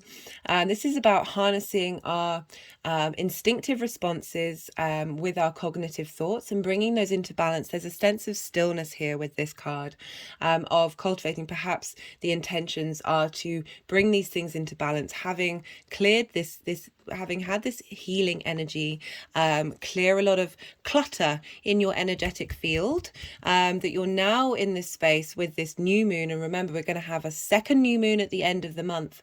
The end of I can't remember what the date is. I apologize. It'll be in April. The end of the month of Aries, at 29 degrees of really asking to cultivate and bring in this sense of balance. I'm getting into your true sense of who you are, and I really I really appreciate that energy for you, Capricorn. And the energy manifesting moving forward is the King of Cups. So this is now having been in emotional balance and command of being able to use that deep, watery, beautiful energy in a creative way, in a harmonious way that helps. There's a real strength of the King of Cups. There isn't this seesawing from one emotion to another. It's really being able to cultivate your emotional field. And, you know, you've got a lot of cups here, and you've got this healing, there's this sense of renewal here, and then with that renewal you have the strength, and you have your own inner authority coming through, that you're able to be creative. You're going to have Jupiter move into your fifth house of your creation energy in May. So you know, I really feel that this is helping that transition of getting that space, your private life, that energy cleared out. So you're then able to be more in a space of play. Okay, Capricorn. I really hope that resonated. Would love to hear from you. And be well until we meet again. Sagittarius rising. How are you doing, Sag? So for those of you who don't have Sagittarius rising, when I talk about aspects and what kind of energy is coming up in the way that they communicate to one another, this will still apply. It'll just be in a different area of your life. For those of you with Sagittarius rising, you have this lunation, the first of two, in your fifth house of creativity. This is a fellow fire sign. So this means this is a trine aspect. So you've got the same elements. So you're sharing resources. Aries and Sag are connected. They're on the same team. And so this trine aspect is bringing about a sense of, this is ruled by Jupiter, which rules your sign, bringing about a sense of inspiration, a sense of elevation, lots of opportunities to connect to your inner wisdom, and bring about a sense of just, there's a generosity here with the trine. And I love this happening in your fifth house. You've had a lot of energy going on in your fifth house. Fifth house is linked into creation energy. This is also how you get your amusement, your fun, your sort of the things that you like to do. And this is also linked into romance and dating, as well as children. So there's a lot going on in the fifth house. So it will relate to each of you in different ways. But I prioritize linking it into creation energy because the way that I read tarot is more about integrating on an individual level. And doing that inner work, that you've had a real boost with. Venus has just left there. Mercury's going to be moving in there. I think it's tomorrow. So by the time this video goes up, the sun and the moon are going to be moving in there. Lots of big fire energy. As a fellow fire rising, I've definitely felt the benefit of these transits. I've felt and those also other fire risings have certainly seemed to be getting a lot of strength here at this time. So what's Jupiter been doing? What's all this Aries stuff been doing? Is helping you. Do you want that one? I don't worry about reading the cards yet. I'm not going to do that until they all come out because they tend to move them around. What was I talking about? Yeah, how Jupiter's really been helping you level up your Aries energy, get you really in touch to your innate wisdom, give a sense of expansion, sense of elevation to that area of your life, and really just helping you be at ease with who you are, with your creation energy. Love this for you, Sag. Particularly because if we look to so you've now got Saturn moving into Pisces, which is in your fourth house. So this is now for Sagittarius rising. Well, for all mutable, regardless, whatever Sagittarius energy you have, you're now getting squared by Saturn. So this can feel difficult. I can't lie. I've just been through this. I've just been through this with most of my chart. Saturn not only went over my moon, but squared my Saturn, opposed my Venus, Ascendant, Mercury, Mars. So it was a lot, but it was in a Saturn based sign. I recommend checking out the series that I've done for Saturn in Pisces. But so this is going to feel it can feel intense. Mars, this square energy can bring about conflict, can bring about drama, can bring about friction, can be uncomfortable. There's a sense of unease here, bring about a lot of fears. But this is all coming to the surface early on to help you get in touch with what it is that you need to work on. Saturn wants you to get in touch with your own innate authority based on responsibility and integrity, and strong foundations. And that will be the end result. But it may be a bit of a bumpy ride with that square, but the sooner you sort of engage with that energy, the sooner you can sort of switch it up, because I look at squares as friction. We need friction in order to bring things into the 3D world. So sextiles and trines are more inspirational, more they're less tangible in the 3D world, but you've got this square going on. And so I like the fact that you've got a lot of stuff going on in Aries to help facilitate what's going on with Jupiter, particularly, with Saturn, particularly because Saturn's in a Jupiter ruled sign and Jupiter is in Aries. So you're getting so much support to work with this long-term transit of Saturn in your 4th house of your home, your private life, your family, your ancestors, the roof over your head, and your foundation. So Saturn being here is really helping give you strength and a sense of authority and what you need from your home. So one of the first cards we're pulling is the moon's first contact with Saturn now that Saturn's moved into Pisces. So this is happening, as I said, on the 19th, the day this video is probably going to go up. So even if you don't watch it before then, it's still, it's interesting to see what comes up, to see what you can still work with, because the moon's going to be now then doing her first cycle around the zodiac with that energy from Saturn. So the moon's talking to Saturn about your emotional needs, what your fears may be, how you need to be nourished, and just letting Saturn know, hey, this is the score, this is what we need to work on, letting you know from your response mechanisms during this time of what it is that you might be facing and what it is that you need to, get. Saturn likes you to step up, so you might as well just be along for the ride. Right, so love this.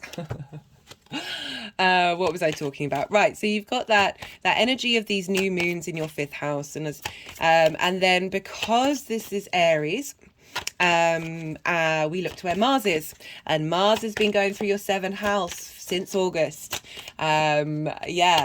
So could have brought about conflict, drama, friction with your one-to-one relationships. That's business, romantic, and friendship, the people that have a big impact on your life. But Mars is out of shadow now, so it's integrated all the things that it's been learning during that long retrograde, and it will be talking to Saturn during this time, as well as to the lunation.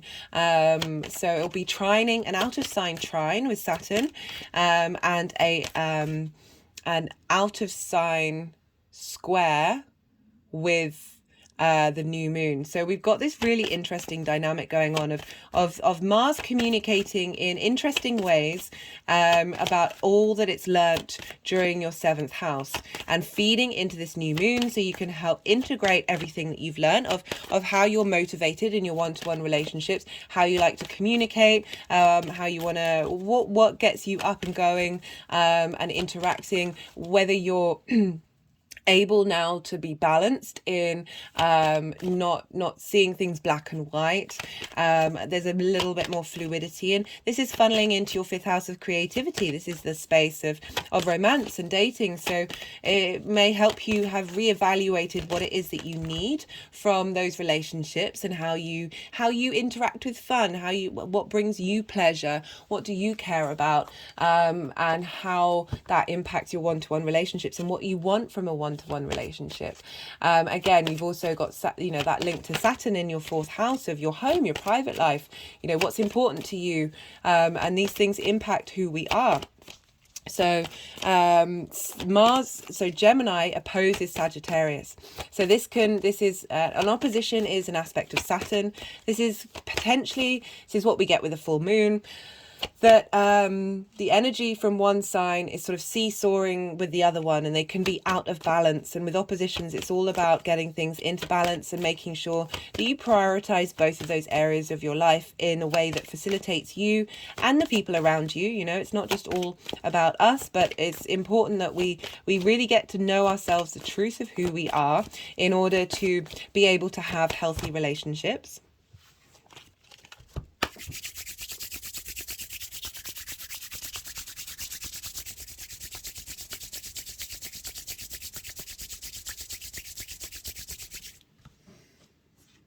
Okay, right. We've got 2 more cards coming out so far. Even though I did say 4 cards at the beginning of the introduction, it's looking like there's at least 2 cards for the moon talking to Saturn, which makes sense actually. They've all had difficult cards and then positive cards linked into that transit, which is great. So we've got the spring equinox before the new moon, and this is a real sense of renewal, a sense of fertility. You could really want to go out in the world and interact with people and just have some fun during this time. But yeah, again, we're dealing with Saturn as well here. And you know, Saturn wants you to think long term, and be mindful of your response mechanisms. And I do feel, you know, this could be a great time to go out and meet someone, go and have some fun. I don't often read love into or romance into these readings, because the way that I read tarot for this channel is very much linked into the individual and how you're working through your life, and how then that ripples out into the outside world. But you know, we're dealing with the 7th and the 5th house here, so these are definitely things that could come up, but really asking you to cultivate a sense of authenticity with your response mechanisms, and how you move through this phase, because we're really doing a quick level up here, because we've got 2 new moons happening in Aries, one after the other. So we're going with there's the speed here of wanting you to sort of fast track those areas of your life.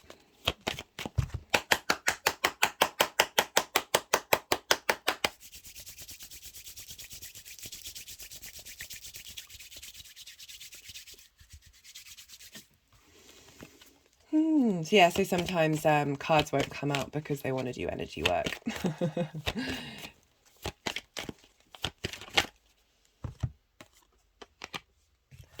I got one more coming.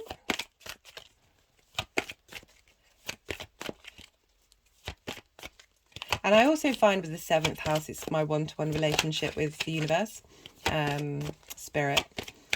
So that can also be a factor at play here, that depending on where you're at and who you are, and whether that's something that you engage with, that this is, you could be asking in your new moon resolutions, or not resolutions, but intentions of having a more, you know, as well as having that intimate, committed situation with the 7th house, of calling in fun, calling in that creation energy, calling in just a bit more levity to those relationships that can then help support that creative energy.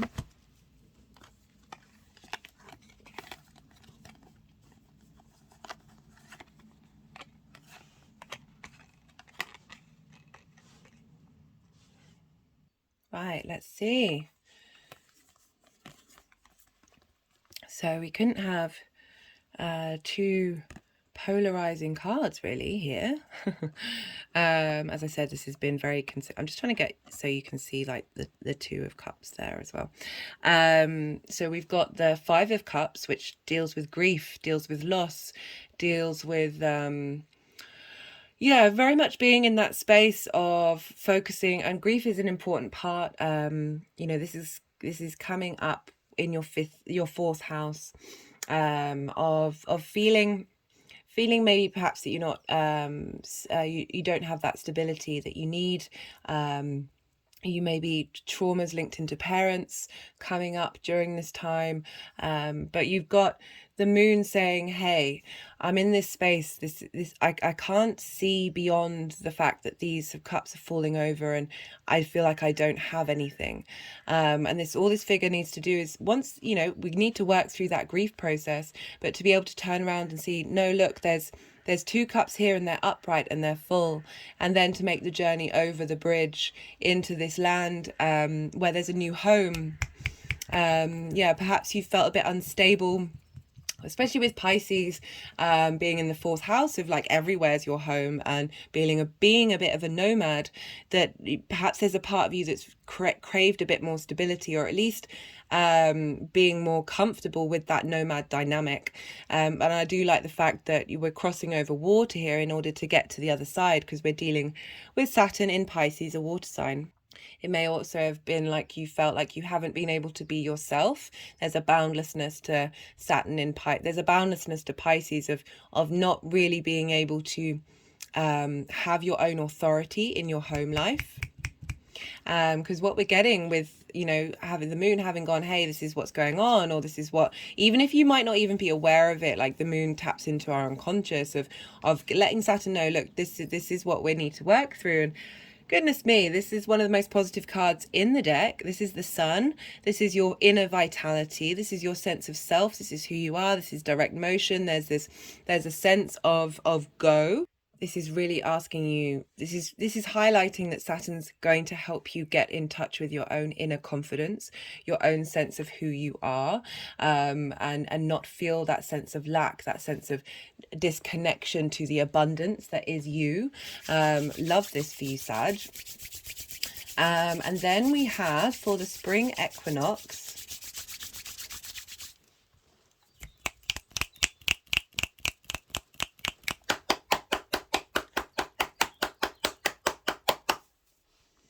we've got the King of Wands. This is a renewal of passion. This is so we've got this with the spring equinox, this big fertile time of vibrational levels from the earth in your 5th house of creativity. This is all about passions, creativity, spark, momentum. But I love that it's the King of Wands, because we've had a lot of kings came up in the collective reading of having that own, because of Juipter moving through there, of really getting into touch with your wisdom, with that growth. This isn't knights we're dealing with here, it's kings. They know what they're doing, they're sure of themselves, they're not rash, but there's a real strength here. There's a sense of renewal in your passions, in your creative energy with this King of Wands, and I love that. I love that for you. Interestingly, we've got the 4 of Swords for the new moon itself. And I was kind of saying maybe it's a good time to go out and meet people, but there was part of me that was resistant to say that, and I was unsure whether that was just my own opinion or messages coming through. And then we get the 4 of Wands here, which is asking you to rest, asking you to cultivate, to be still. The 4 of Wands is about knowing that you are held by something higher, but really being in a state of rest. Maybe do some intentions by yourself, or just be in your home, and know that you know, moving from this space of grief that we have here, this sense of loss, of knowing when you are held, and that you are held, and when is a good time to stop, and when is a good time to rest. With all this fire energy, you might be feeling a bit burnt out, and we've got this new moon here. It's about setting intentions. It's about there's a stillness to new moons, but there isn't a lot of go, and this is kind of coming up with this 4 of Wands of just relax just a little bit. And then we have, for the energy moving forward, we have, or perhaps that this new moon is going to help you understand that you are held by the universe, that, you know, we've got this sense of not feeling held, of feeling abandoned or lost, alone in grief, that your grief is being transmuted. A light is being shone upon it, on your unconscious needs of this moon sun conjunction, of letting you know that despite this scenario, that we are able to still feel safe, still feel held, still feel warm, still feel connected to everything around us, rather than feeling that there is no emotional connection with those cups falling over and that sense of lack. We have, for the energies moving forward, we've got the 10 of Pentacles. This is the legacy card. This is long-term, grounded, material success, however that looks for you. Pentacles are linked into health and wealth and work.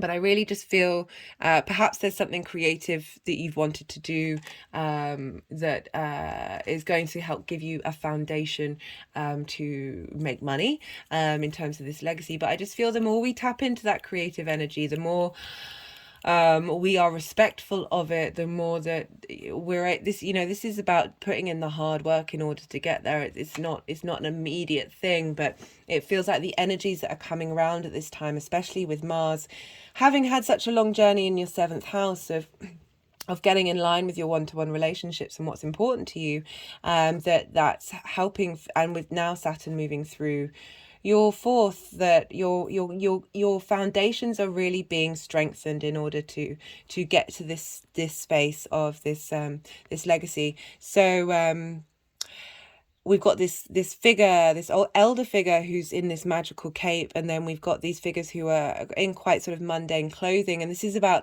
bringing the 3D reality and the magic together and combining it in order to have that long-term integration, balance. This time is very much about balance. I enjoyed that reading for you, Sag. If it resonated, don't forget to hit the like button, and be well until we meet again. Scorpio rising. How are you doing, Scorpio? So for those of you who don't have Scorpio rising, when I talk about the aspects, this energy still applies. It just might be in a different area of your chart, different area of your life. But for Scorpio rising, you're having this lunation, the first of 2, in your 6th house. So both you and Aries are ruled by Mars. So there's a strong connection here, but it is an inconjunct. The 6th house is is work, is health, is routines, but an inconjunct is when they don't, these two signs don't traditionally have things in common. I link it into hopping on one leg, tapping your head and moving your hand around in a circle. That takes practice. Some of us can't ever get to it. Multitasking is a difficult thing, and we're dealing with 2 very different perspectives. It can be hard to integrate those 2 energies together, but there's a respect there, so there's an understanding of appreciating different ways of looking at things, and that's how you really want to look at it. Of really this whole time is really getting us to look in unique and different ways, tackling different problems, the same problems in different ways. I said in the collective reading, it's really good just to sort of brush your teeth with a different hand. So anything you've got a routine connected to, do it slightly differently. Do something different every day. This helps create new neural pathways, helps us open up, helps us open up different ways of thinking, different ways of tackling things. As I said, this is the first of 2 lunations that we're going to have in your 6th house. So there's a real leveling up going on here, a real clearing out, a quick turnaround. And we also have the spring equinox. So you're going to get a big boost of renewal in that. It's a great house to have the spring equinox, this sense of fertility, this sense of balance, this sense of cultivation, of things really growing and moving and momentum. You've had a lot of Aries action here for a while. We've just had Venus leave. Mercury will be there tomorrow when this video comes out. There's then the Sun and Moon. We've got Jupiter still there with Chiron. This is really helping you sort of embody what it is that how you really want to be in the way that you work, in the way that you establish routines, and in the way that you deal with your health. And so because we're dealing with Mars, because we're dealing with a Mars ruled sign, we're going to look to where Mars is, and Mars is in your 8th house. So this is another inconjunct, Scorpio. I can't lie. This is an intense dynamic. and it's kind of forming, I think it's a finger of God, where you've got two inconjuncts and a sextile, and this is all pointing towards your Scorpio energy. This is regardless of whether you've got a Scorpio rising. So there's a lot of power behind this transformational time. It may feel, as I said, with inconjuncts, this can feel just a bit awkward and a bit uncomfortable. But when you realize that and acknowledge it, and don't take it personally, just sit with that energy and see what it transforms into. Because we're dealing with fire, we're dealing with Mars. So there's a lot of movement here. Let things move through you. And so, yeah, Mars is in your 8th house, which is sextiling the lunation. So there's support there. There's support from your 8th house, which is shared resources. So this can be linked into, so that's time, money, things, whatever, like the give and take of energy. So your relationship with the outside world, it can be linked into mortgages, loans, car things, also inheritance. Link it into cosmic inheritance. It's the house of transformation because it's linked into death, but we focus more on transformation and intimacy as well, because it is the sharing of resources, and that your give and take of your own intimacy, your own vulnerability is that's everything's. It's quite a strange house. It's quite hard to connect to sometimes, but because it kind of covers just how we interact with the outside world, with everything around us. That sense of giving and receiving. That's far too many. I'll start again, see if that king wants to come out. That we've got this support from the outside world coming in. Mars has been moving through there since August, so, and it's coming out. It's been out of shadow not very long, so it's really integrating and helping. It'll be moving into Cancer, which will be trining your Scorpio energy. So you're gonna get some real support come through when Mars moves into Cancer at the end of the month. But in the meantime, we're dealing with this very powerful double inconjunct and sextile, and so it's all pointing towards your Scorpio energy of self, whether that's your sun, your moon, or your rising, or whatever else you've got there. That energy is the focal point of what's going on here. And really, you know, Scorpio, you are the sign of transformation. You have the death card as your tarot card because it is about the cycles of life, death, and rebirth, and the ability to go into that darkness, to uncover the truth and come out the other side. You go into places that others may fear to tread, that it can feel quite scary and quite overwhelming, but you have such power within you. You're a fixed water sign. There's real strength. Water and earth are both ruled by gravity, and they conquer. Like water erodes stone eventually. Like it's a very powerful but also life-giving energy. And I want you to focus on funneling that strength into this new moon of really regenerating your health, regenerating how you work. Setting intentions for your relationship with the outside world, and the giving and taking of resources, and how that can facilitate you moving forward. Because again, as I said, we've got a second new moon in Aries happening in April that's going to be the 29th degree, so it's going to be another it's such fascinating energy happening right now. And you've got that renewal from the spring equinox, and yeah, there's a real vitality here, especially with Juipter as well being in this sign, as I said, really helping you get in touch. That's cards come up quite a lot. Right, so we've got one more card because they've been doing two cards for the first thing, which is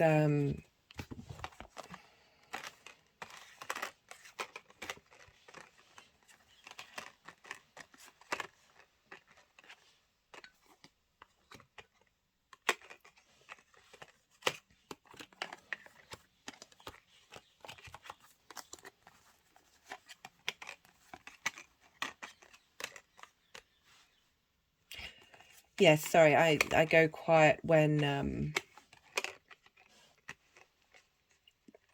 sometimes when I'm channeling, it's I try to sort of switch off, so I'm not impacting where the cards want to go.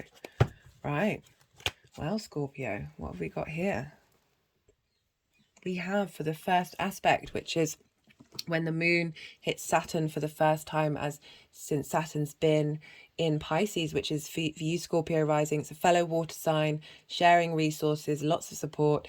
For Scorpio rising, that's in your 5th house of creative energy, of your amusement, of your fun. It's also linked into children. And so the moon will be hitting that area of your life for the first time since Saturn's moved into Pisces. So really, this has happened a lot. There's been a difficult card and then quite a transformational card. So this is your moon, your emotional needs, your unconscious needs, how you nourish yourself, is going, hey, to Saturn, hey, this is the rawest form. I haven't spoken to you yet since you've moved into this new realm.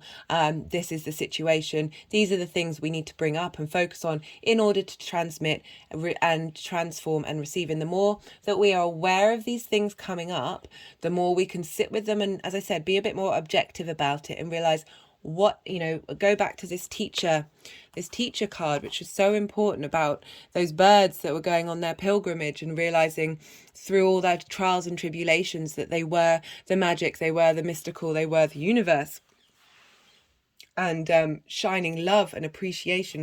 We've got the 6 of Cups here, which came up in the collective reading, about being able to look at the past fondly, and being able to move out of the space of right. So let's get back to it. We've got the 9 of Swords. This is sleepless nights. This is anxiety. This is feeling exhausted because your physical body is so drained from the anxiety over things that you can't control. And this has come up quite a few times in lots of different readings, which I'm not surprised. We've all been going through it, and this is in your 5th house of that creation energy, that spark of who you are, that instinct. The more we cultivate our creation energy. This is where the space where in Qigong you do a lot of breath work from. It's where our power comes from, that our power can get really diminished by this anxious state. If you see here, there are roses on the blanket, and this card really calls you to look to the small things that you can really take appreciation with and find inspiration and beauty with. When you're in this state, to be able to move through it. But we've got, so the moon has talked to Saturn, say, hey, this is what we need to clear out. This is not what we need to do. This is what's blocking how to nourish ourselves. You've got the Magician.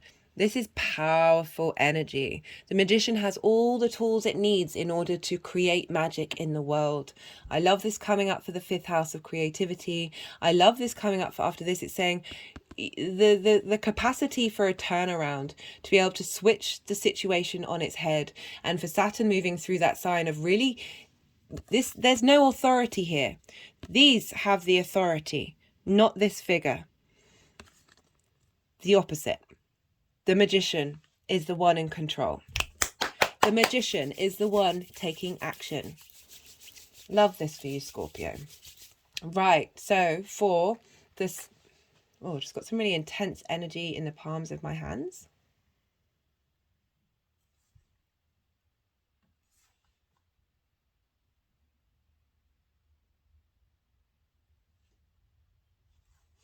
Right, apologies, guys.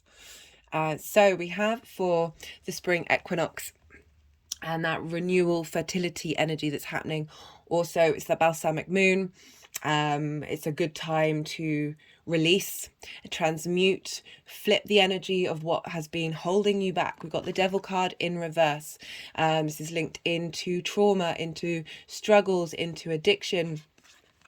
And the figures are in chains, that they are more than capable of getting out of themselves. But I find that it can be really hard to work through trauma, especially when it can be linked into so many different things that we might not be aware of. And not only that, but so the society's trauma, that, you're a water sign, you tap into the collective, into the social, emotional waters out there, that There can be a lot of fear running around, but I love this in reverse. And I love this with the spring equinox because I feel that during this time you can really surrender and release those things that have been locking you, helping you transform and transmit and turn over that energy that everything in moderation, including moderation. Like the devil energy can be fun. But this is in your 6th house now. We've moved into the 6th house of your work, your health and your routine. Perhaps this is helping shift energetic transfer from ancestors, from family, from past lives linked into your health. There's a lot of stuff out there about a lot of the physical things that may happen to our body are linked into those things. It all depends on whether you tap into that or not, but I'm feeling like there's a clearing out here. There's a clearing out happening. And so for the new moon itself, we've got the Strength card. And this is ruled by Leo, and Leo is ruled by the sun. So we've got that sun energy. But the Strength card is about balancing your instinctive responses with your cognitive thought and being able to bring them into harmony. But there's a sense of stillness here at this time, of cultivation, of perhaps setting the intentions of being in harmony with these things. Maybe a really good thing to do at this time. The more that we are in balance emotionally and mentally and spiritually, the more our body can help respond to those vibrational levels. And also the more that we're able to work from a really healthy, balanced way. We also have for how this energy is moving forward, which is a really nice difference between, the 9 of Swords here, which is very much being trapped in a cycle of worry and fear and pain and not seeing a way out. That we've then got the 6 of Cups, which is being able to this is about the memories from the past, connections to the past, and having fond keeping all this water energy, Scorpio. This really being able to look back at everything that's happened with a sense of calm. I don't want to say happily, because I don't want to put that on you of denying pain that there may have been. But this is being able to not emotionally connect in a heavy way to everything that you've ever gone through, and and see. So this figure is offering this cup to this other figure, and she represents the past of offering a new perspective, a new way of looking at things. And I love this for you, Scorpio. Okay, so and often, the 6th house is a difficult house, and our traumas can really get in the way of us being able to adult ourselves. The 6th house is very much an adult house of putting in that hard work, of putting in that responsibility, and being able to take care of ourselves properly, and not be held back by our limiting beliefs. Right, Scorpio, I hope that resonated. Be well until we meet again. Libra rising. How are you doing, Libra? So for those of you who don't have Libra rising, when I talk about aspects and what they mean and how they're talking to one another, this will still apply. It'll just be in different areas of your life and your chart. But for Libra rising, you're having this first of 2 Aries new moons happening in your 7th house. This is the house of the other. This is your intimate relationships. This can be business, romantic, friendship. You've had Venus just leave. Mercury will go in there tomorrow when this video comes out. You've got Juipter still there. You've got Vesta tending to you, tending to your hearth. You've got Chiron helping you work through those wounds that may still be there, helping you get in touch with your authentic self, letting you be this sort of the wisdom that's coming through of how you embody who you are in your one-to-one relationships is really supporting you during this time. And then we're going to have this new lunation. You've got the spring equinox giving a new sense of vitality and fertility to that area of your life. As I said, business, romantic, friendship, anything, any relationship that's very intimate to you, very important to you. Also, I link it into my connection with spirit as well. So yeah, this is opposite your Libra energy, and an opposition is ruled by Saturn. We get this with the full moon. This can be when sometimes things feel out of balance. I'll wait. There's I'm blah blah blah blah blah blah blah blah. Right, where was I? I was trying to just say, look, don't worry about the Tower card. Like, we've had with all the readings, there's been a difficult card and then lots of other stuff, but I shouldn't try and mother you, Libra. What was I saying? Right, so you've had all this energy helping you level up who you are during this time. You're going to have that spring equinox bring a sense of renewal, a sense of action and motivation in this area of your life. And then we got this new moon, great time to set intentions about what it is that you need from your one-to-one relationships. Good time to use candle magic, or writing things down on a piece of paper and putting them into a fire. Be careful with that fire, please, Libra.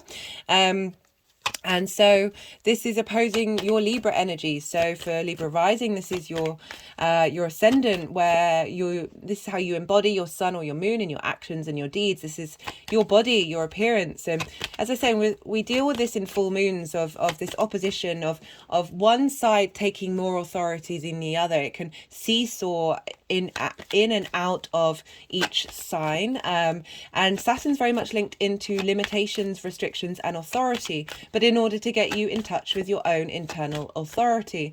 So things may come up that now is a time to kind of think about what it is that you need to transmute, let go, change that energy into something else, and how you want to move forward, about bringing into balance yourself with your other relationships, your one-to-one relationships.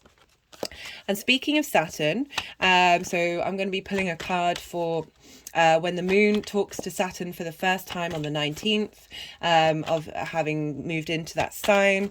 And Saturn is in Pisces. This is in your 6th house. This is your house of work, health, and routines. I love this for you, Libra. This is going to help bring some structure to your routines and how you take care of yourself and how you apply yourself in work. There's a sense of wanting to take responsibility, wanting to walk with integrity in these areas of your lives. That, you know, Pisces is a very abundant, boundless. There's something of the untangible about Pisces that Saturn coming along is really, especially in this house, Saturn is quite happy in this house, likes to put in the hard work, helping give you the energy to be able to put in the hard work for you. Not for you, but facilitate, co-create. And so this Saturn is also Pisces in conjuncts you, Libra. In conjunct, they don't traditionally have anything in common. Your different elements, your different modalities, and your different your one's a day yin yang sign, one's a night yin sign. So it's about trying to work out different perspectives, trying to work together when you're coming from very different spaces, and there can be real magic to that. But there is an uncomfortability there is a sense of uncomfortableness. That's not a real world, is it? Real world. Saturn, the tarot card for Saturn is the world. Pisces, the unreal. Love it. It's just uncomfortable. It's difficult. It's hard to. But there is respect there. As I said, it's sometimes these inconjuncts have real magic to them. It's just about finding the knack of communicating between the two. I personally have Saturn in now moved into the 8th, so that's another inconjunct. So dealing with the same things, and it's sometimes you feel like you're getting mixed messages, but it's just being really mindful about what's coming up and working out what it is that you need from the situation, and having a conversation with Saturn, creating space, and letting Saturn know that you're on board, but you want to be a part of the process as well. So because Aries rules Mars, because Mars rules Aries, we look to where Mars is, and Mars has been moving through Gemini. This is a fellow air sign, so this is a trine. You share resources, you're on the same team, you get each other. For Libra rising, Mars has been in your 9th house.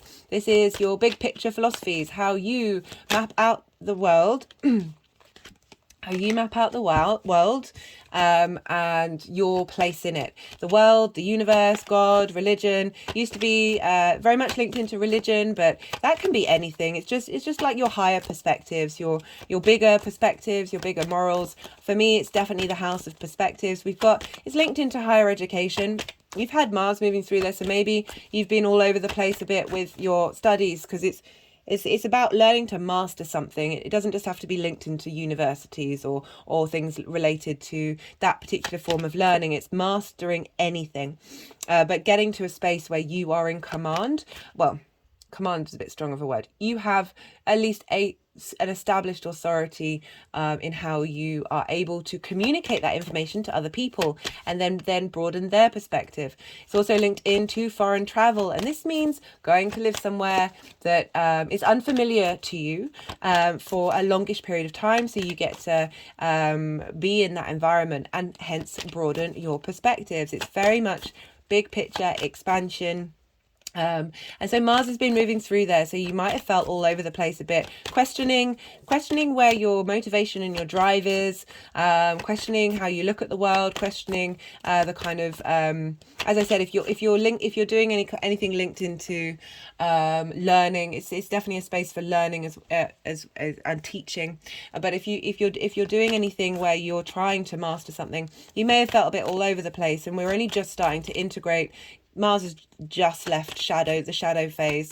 So now we're in this new fresh space of Gemini. And this new moon, I feel, because Gemini sextiles Aries, and Gemini and a sextile is an aspect of Venus of wanting to bring about harmony, connection, balance, inspiration, creativity, beauty. So she's funneling that, your higher perspectives, but your one-to-one relationships. So helping give you sort of strength in your one-to-one relationships and how you respond to them, and whether that may have been affecting how you work. This new moon is really helping you to facilitate your needs and how you move forward very quickly.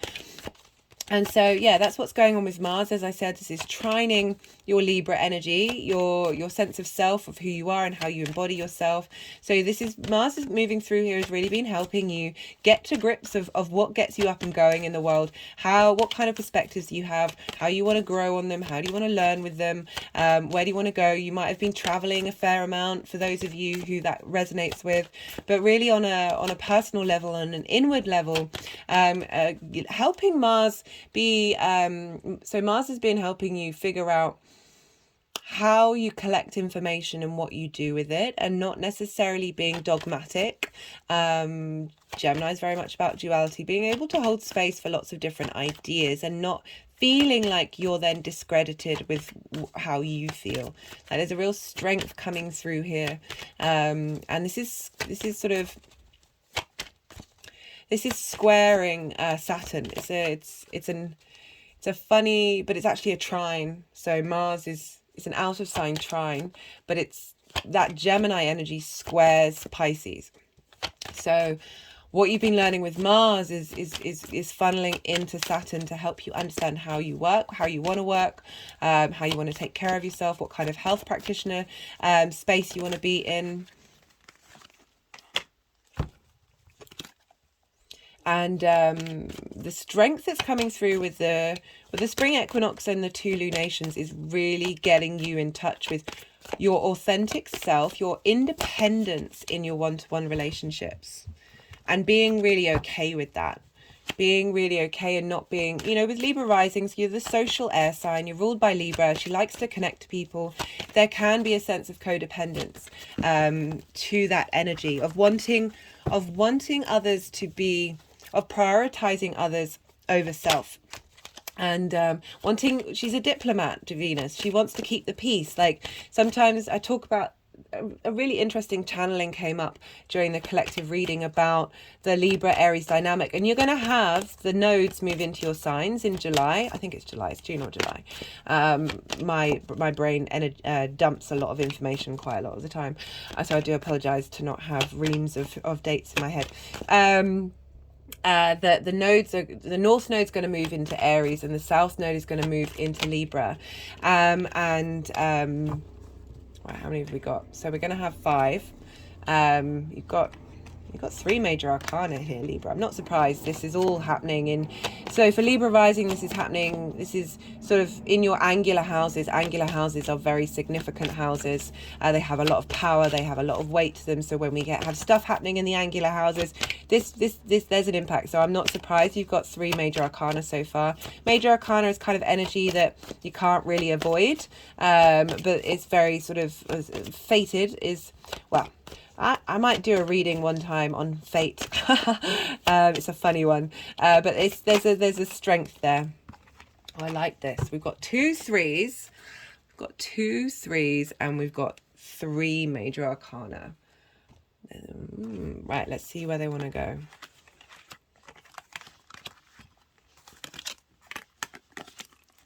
Just had an energetic release. I'm probably not going to talk because I'm just going to channel.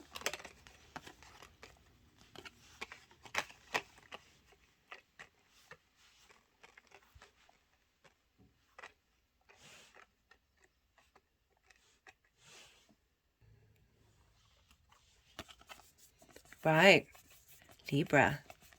So, got the Tower. So this is when the moon is talking to Saturn for the first time. Now, Saturn will shake up foundations that won't serve the test of time. So the moon is communicating your emotional needs, your instinctive responses, and how you nourish yourself. And it really feels, very interestingly, we've got the crown here, but we've also got a crown here.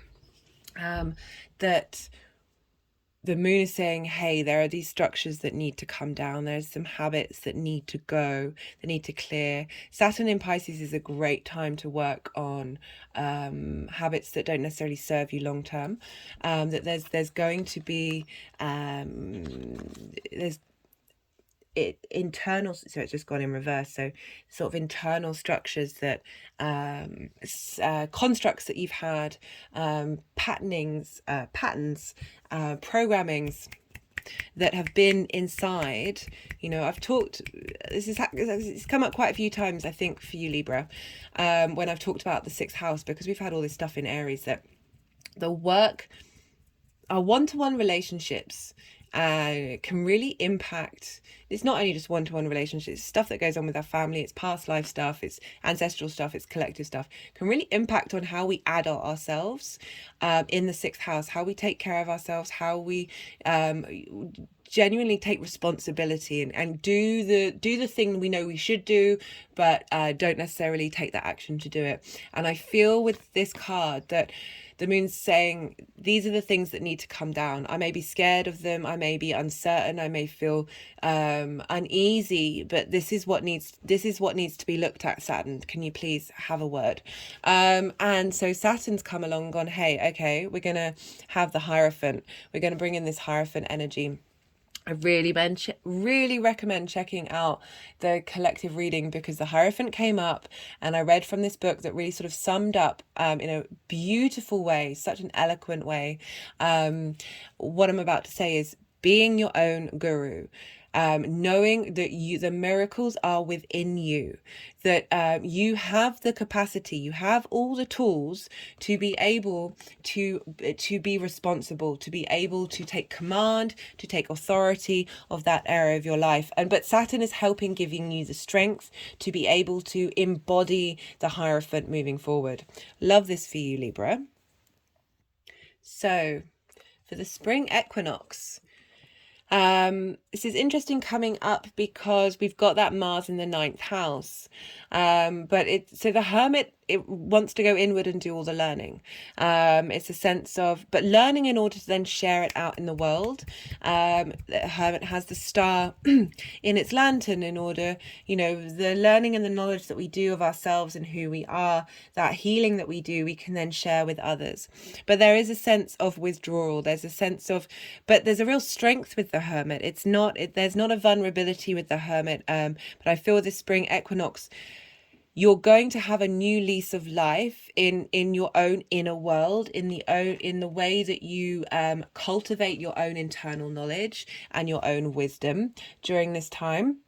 This is also, we've got the link with the 9th and the 7th house of prioritizing your space over your relationships. And I don't mean that in a negative or a selfish way, but bringing into that space what you need, and not seeking it from the outside world.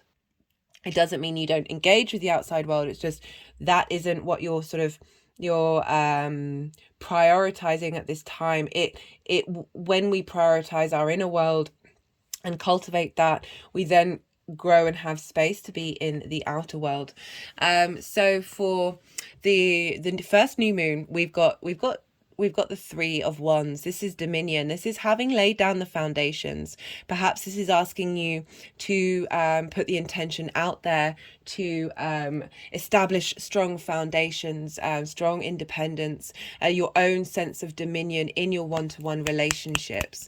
And that doesn't mean power over another person. You can both have dominion and be in your own authority, and for it to still work. This is business, friendship, romantic, however this wants to be, that we've got these ships here and they're about to go on a journey, but the only reason they've been able to get stocked up and go out into this new emotional journey, this new passionate journey. We're dealing with Wands here, which is passion, creativity, momentum, inspiration, that you have to be able to do the work. You have to be able to get to this vantage point of laying down those foundations, which is why I like you having the Hermit card, and Saturn moving through your 6th, of really helping you get that sense of inner authority, especially Juipter moving through there as well, of creating space for this energy to come in, for you to claim and own. You've already been doing the work with Jupiter being there. This new moon is helping add and elevate this aspect, this energy that's already being cultivated. And what I love for this, right, so this is the energies moving forward. This is my favorite card in the deck. I try not to have favorites, but this is my favorite. This is to do with collaboration, but it's mastery. So this is about meeting people on the same vibrational level, and all bringing skills to the table. You're all contributing and working together in order to create something beautiful and long lasting. And this is a lovely card in the tangible world. For this to come up for your 7th house, of your intimate relationships, the work that's being done with Jupiter moving through there, and with these 2 new moons that is happening, and then you're going to have some even more energy come through with that north and south. Oh, that's it. I meant to say with the South Node moving into Libra, I'll do videos on this, is you're going to be really crystallizing and purifying who you are and how you're embodied, and that's really going to help refine, add on to all of this. It's so facilitating for you, Libra, that it might be intense and there may be issues, but it's in the long run, this I love that that's coming up for your intimate relationships, of people meeting you on your level and wanting to work together, wanting to collaborate. I love this for you, Libra. Okay, be well until we meet again. Virgo rising. How you doing, Virgo? So those of you who don't have a Virgo rising, when I talk about the aspects and how the energies are talking to one another, this will still apply. It will just be in a different area of your chart and a different area of your life. For those of you who have Virgo rising, you have this first lunation, the first Aries new moon of 2, happening in your 8th house. So Aries and Virgo are in conjunct each other. So this means that you traditionally don't have things in common. Virgo, you're an earth, a night, yin sign, and you're mutable. Aries is a fire, day yang sign, and it's cardinal. So traditionally don't have a lot in common. Doesn't mean you can't talk to each other. Doesn't mean you can't find a really beautiful way of harmonizing those energies. It just may feel a bit difficult. It may feel a bit awkward. So I liken it, and for those of you who are regulars, I do apologize for always repeating this. But all right, the in conjunct for me is hopping on one leg, tapping your head, and moving your hand around in a circle on your belly. This can be really hard to do. It confuses the brain. It's doing lots of different things that don't seem to work together. Human beings are actually not that great at multitasking. But once you've nailed it, once you're able to do it, oh, that's a good feeling. You're thinking and you're moving, you're doing lots of strange different things at the same time. It's a really satisfying feeling once you finally get those different things into balance, which is the whole point of working with your natal chart, in my opinion. And so, I talked about in the collective reading, like it's a really good time to, we're dealing with so much change at the moment, and this is generally a good thing to do anyway, is with your routines and your habits, do something different. Use your different hand when you're brushing your teeth. Start from a different area. However, whatever small routines you have, just shake it up. Do something different every day. And this is kind of helping you get into that space of that in conjunct. Right, so we have Aries in conjunct Virgo. And the 8th house for Virgo rising. This is shared resources. That can be time, money, things, energy. Can be linked into 3D inheritance. I also link it into cosmic inheritance. Can be linked into mortgages, loans, car things like rental, car insurance. There we go. Also death, but more transformation in these readings. And it can be linked into just the way that the give and receive that you have with those around you and the big outside world. Which is one of the reasons why in modern astrology it's linked into intimacy, because when we're vulnerable, when we're intimate, we are sharing a part of ourselves. This is a house that can be out of balance.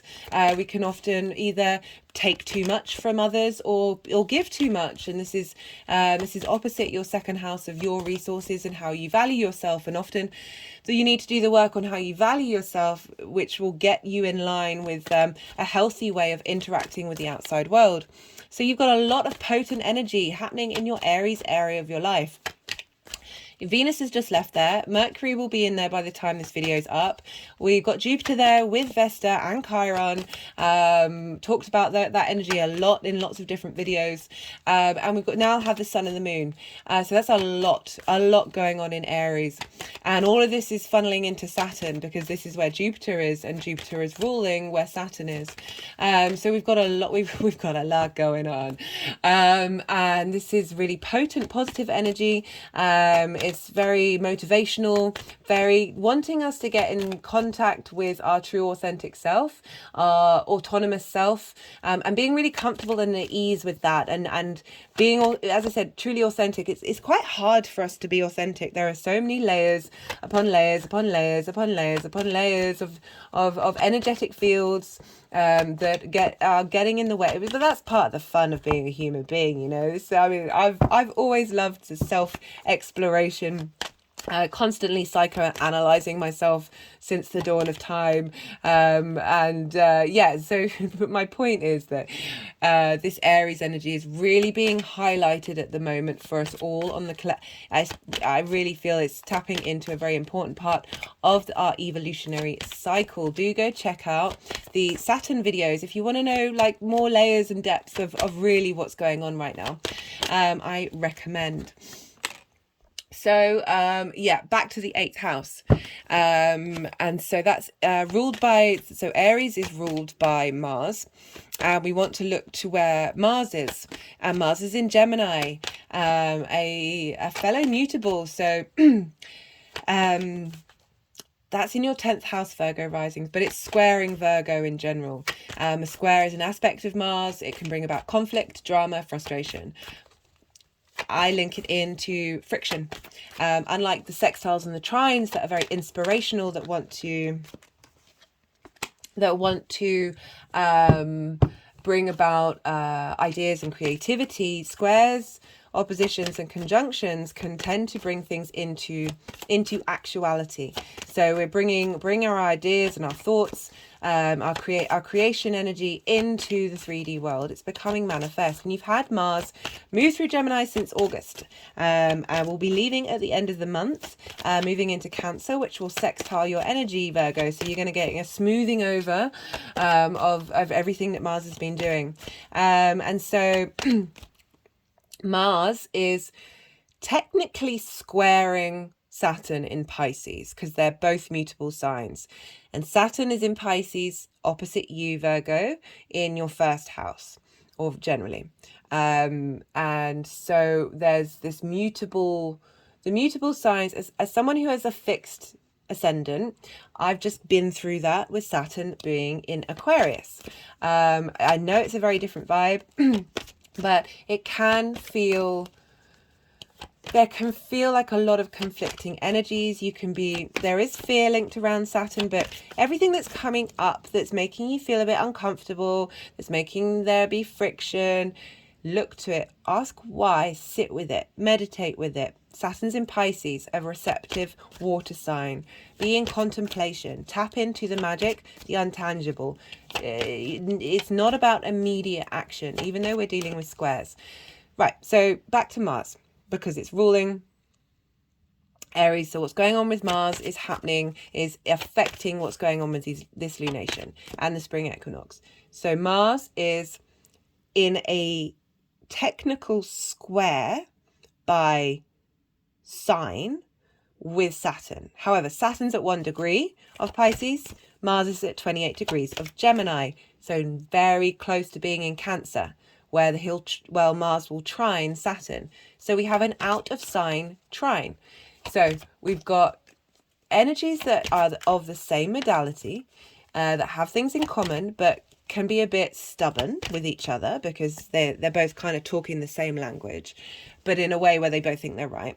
But they're communicating in a trine.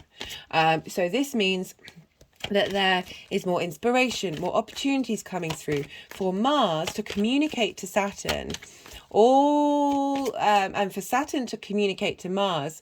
What is this journey going to be like? Well, the lessons that Mars has learned in Gemini, in your 10th house for Virgo risings, of life purpose, career, how the big outside world sees you. How is that going to funnel into your Aries? Because they're intermingling with each other.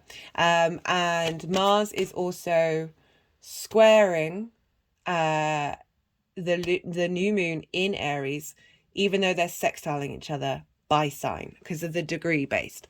So we've got action coming about via harmony between Mars and what it's gathered from Saturn into this new moon.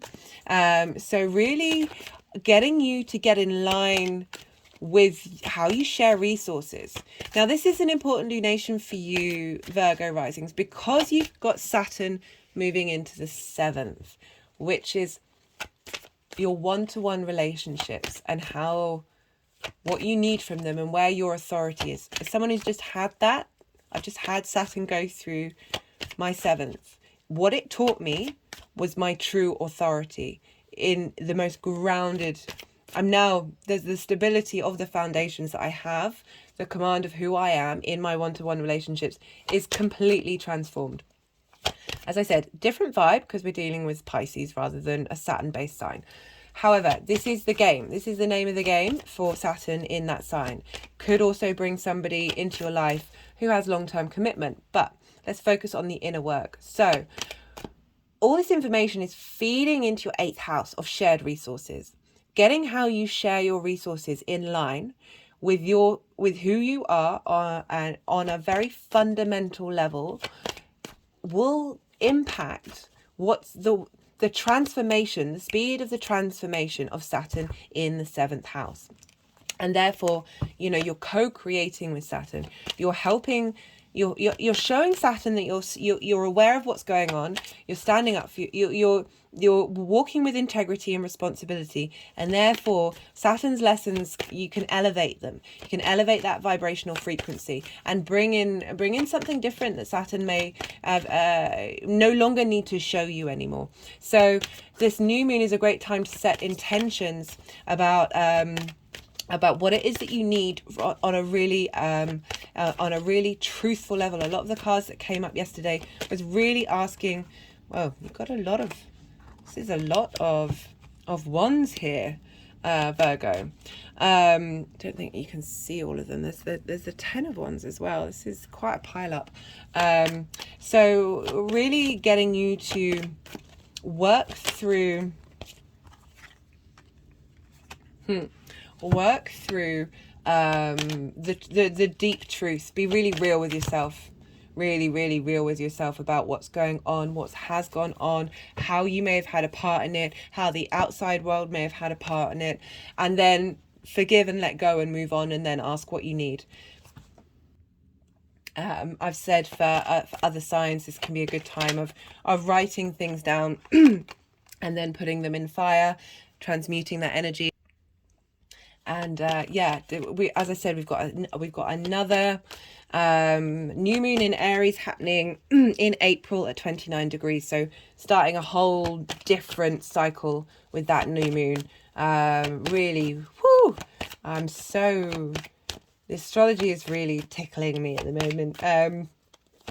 So what was I saying? Yes, but also this is linking into your career because of what's going on with Mars, your life purpose. And getting these houses in balance, the 7th and the 8th, means that you have more strength and motivation and clarity in what it is that you want to do and be and enact to the world, with that Mars energy.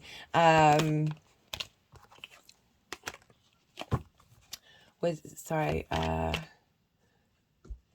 think we need one more card. I feel like there's one more card coming. So what was I saying? Yeah, so this is interlinked with your career, and you've been working out what motivates you. Gemini in the 10th house means you're capable of doing more than one thing at once. But Mars moving through here with such a long transit since August is really helping refine you with your motivations, get you in line with the kind of things that you want to be involved with. And these lunations are really being helping you work out what it is that you need from the outside world, and where you want to put your time, and how you want to share yourself. Yeah, love this for you, Virgo. Especially, you are dealing with an opposition with that Saturn, and it may feel difficult to start off with. We're just at the beginning stages. If I haven't already said, I do recommend... No, I've already said it. I'll recommend again. I recommend you check out the Saturn series because there's a lot of information in there.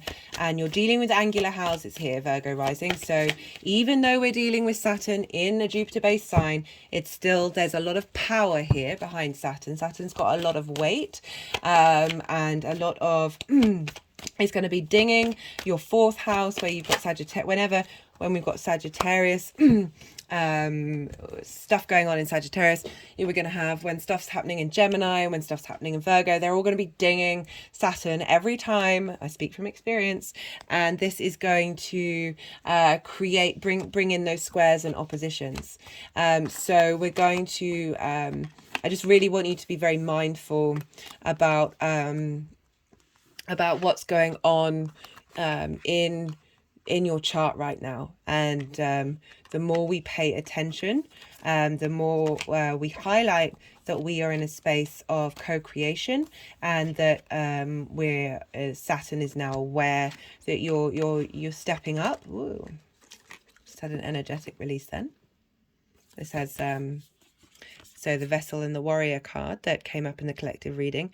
The Vessel card came up, I remember, for the new moon in Virgo. So maybe go and check that one out, and then work out where you were at then, because we're all going to have to be working with Saturn in Pisces, with the polarity with Virgo, and you guys are going to be at the forefront of that. And so I'd really be interested to see how you're working with that energy. So interestingly, the deck, I'm holding the deck in my other hand, and it's gone so I work with energy chakra points on the front of my body and at the back of my body. And the back I always kind of link to sort of past lives and collective energy. And it was just over the solar plexus, which is linked into work. So we've got Mars is in that 10th house there. Sorry, I was just pausing. So I haven't used a traditional Rider-Waite for some time. I mean, this isn't the exact traditional. This is also an artist's touching up of it. But if you can see here, they look like the Mars symbol. They could also just be flowers, really not very well drawn flowers. Apologies to the artist. I do really like this deck. They're definitely not the Venus symbol, but I'll get back to why I was thinking about Mars in relation to the Nine of Pentacles. So we have for the moon talking to Saturn. This is what we've got. This is the first time the moon is going to be conjunct Saturn since Saturn's moved into Pisces, into your 7th house. So in all the other readings, I've had one, it's been a difficult card and then a card of transformation. You've got 3. This is the 10 of Wands. This is burden. This is feeling overloaded. We've got the 5 of Wands, which is sort of conflict energy where no one's really winning. All Wands, all very passionate, all very creation energy. And you've got the 9 of Wands, which is feeling like it's the battle. You've fought a lot of battles. You're still standing, but you're exhausted. Linking into one-to-one relationships, this could very much be the moon going, hey, we've been through some stuff. It's been difficult. It's not been great. I feel burnt out, burdened, and in a space of unnecessary conflict for no reason. Again, intimate relationships, business, friendship, romantic, anything that's dear to you. The moon's going, hey, Saturn, can you help us out?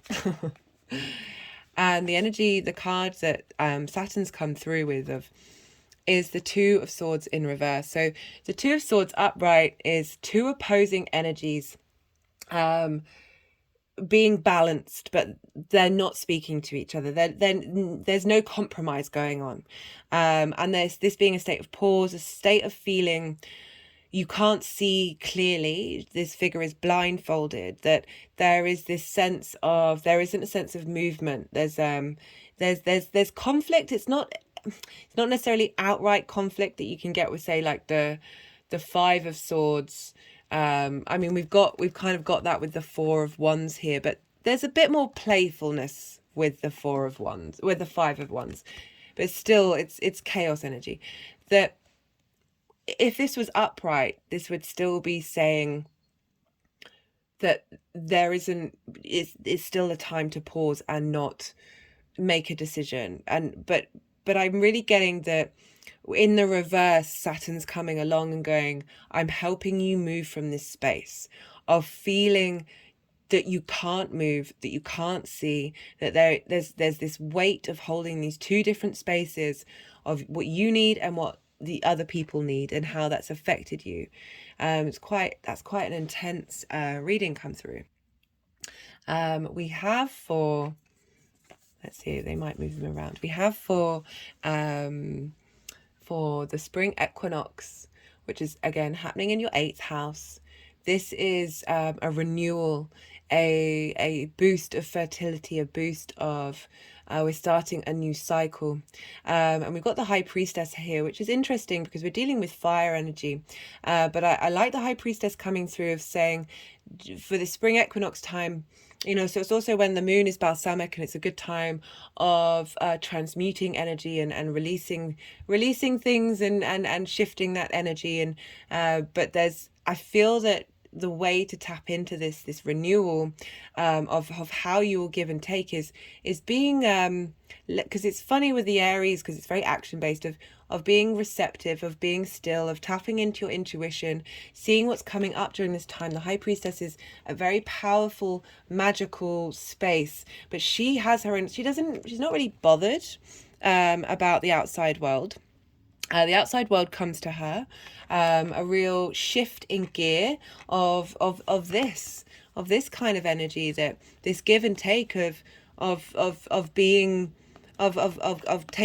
taking on too much responsibility or too much burden, and feeling like you're constantly in a state of battle, and you're having to defend yourself. This is the opposite of what's going on here with the High Priestess. She's very much in command. She's even in that stillness, there's such a depth of wisdom, of knowledge that she holds, that she is in command of. And as I said, people come to the High Priestess to walk through gateways and come and have other worlds revealed to them. So this is, again, we've got the energy coming through. Okie dokie. I think this happened before.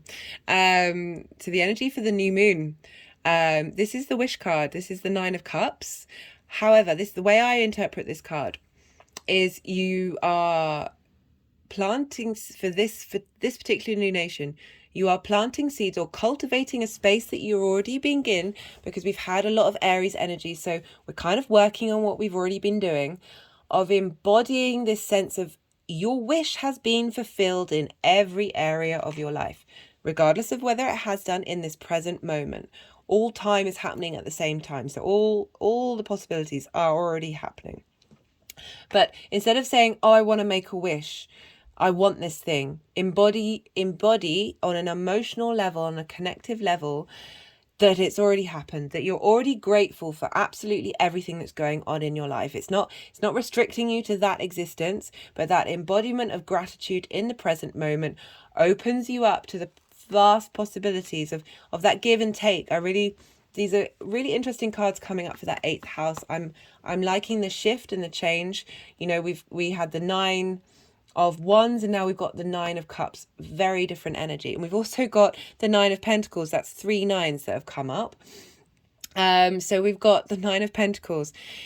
So this energy is very independent, and she's made the decisions that she's needed to make regardless of others. You know, she's prioritized her needs in order to get herself to this space of being in command of her life, in this space of abundance, being able to just chill in the garden, talking to the birds, right? But she's done it by making good decisions for herself.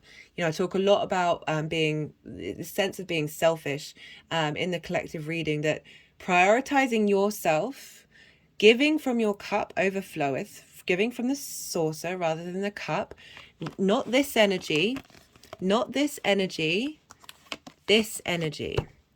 of prior, you know, it's okay to prioritize yourself, Virgo. It's okay to think of yourself above others.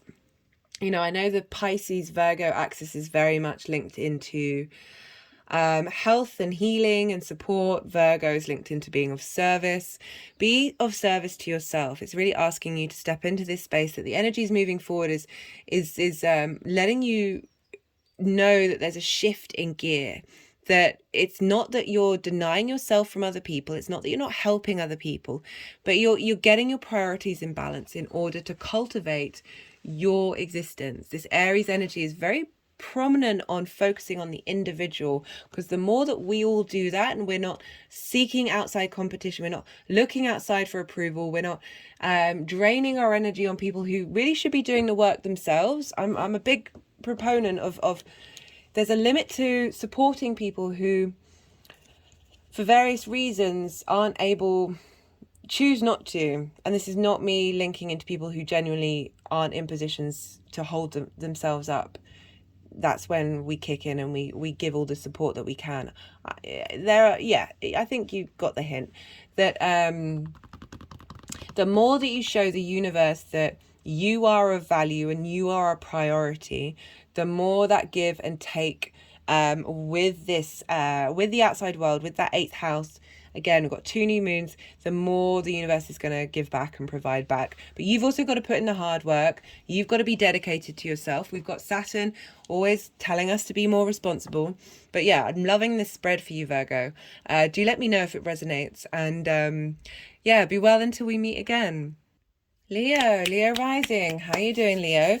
For those of you who don't have Leo rising, when I talk about the aspects and how the energies are sort of talking to each other, this will still apply, just in a different area of your life and in a different part of your chart.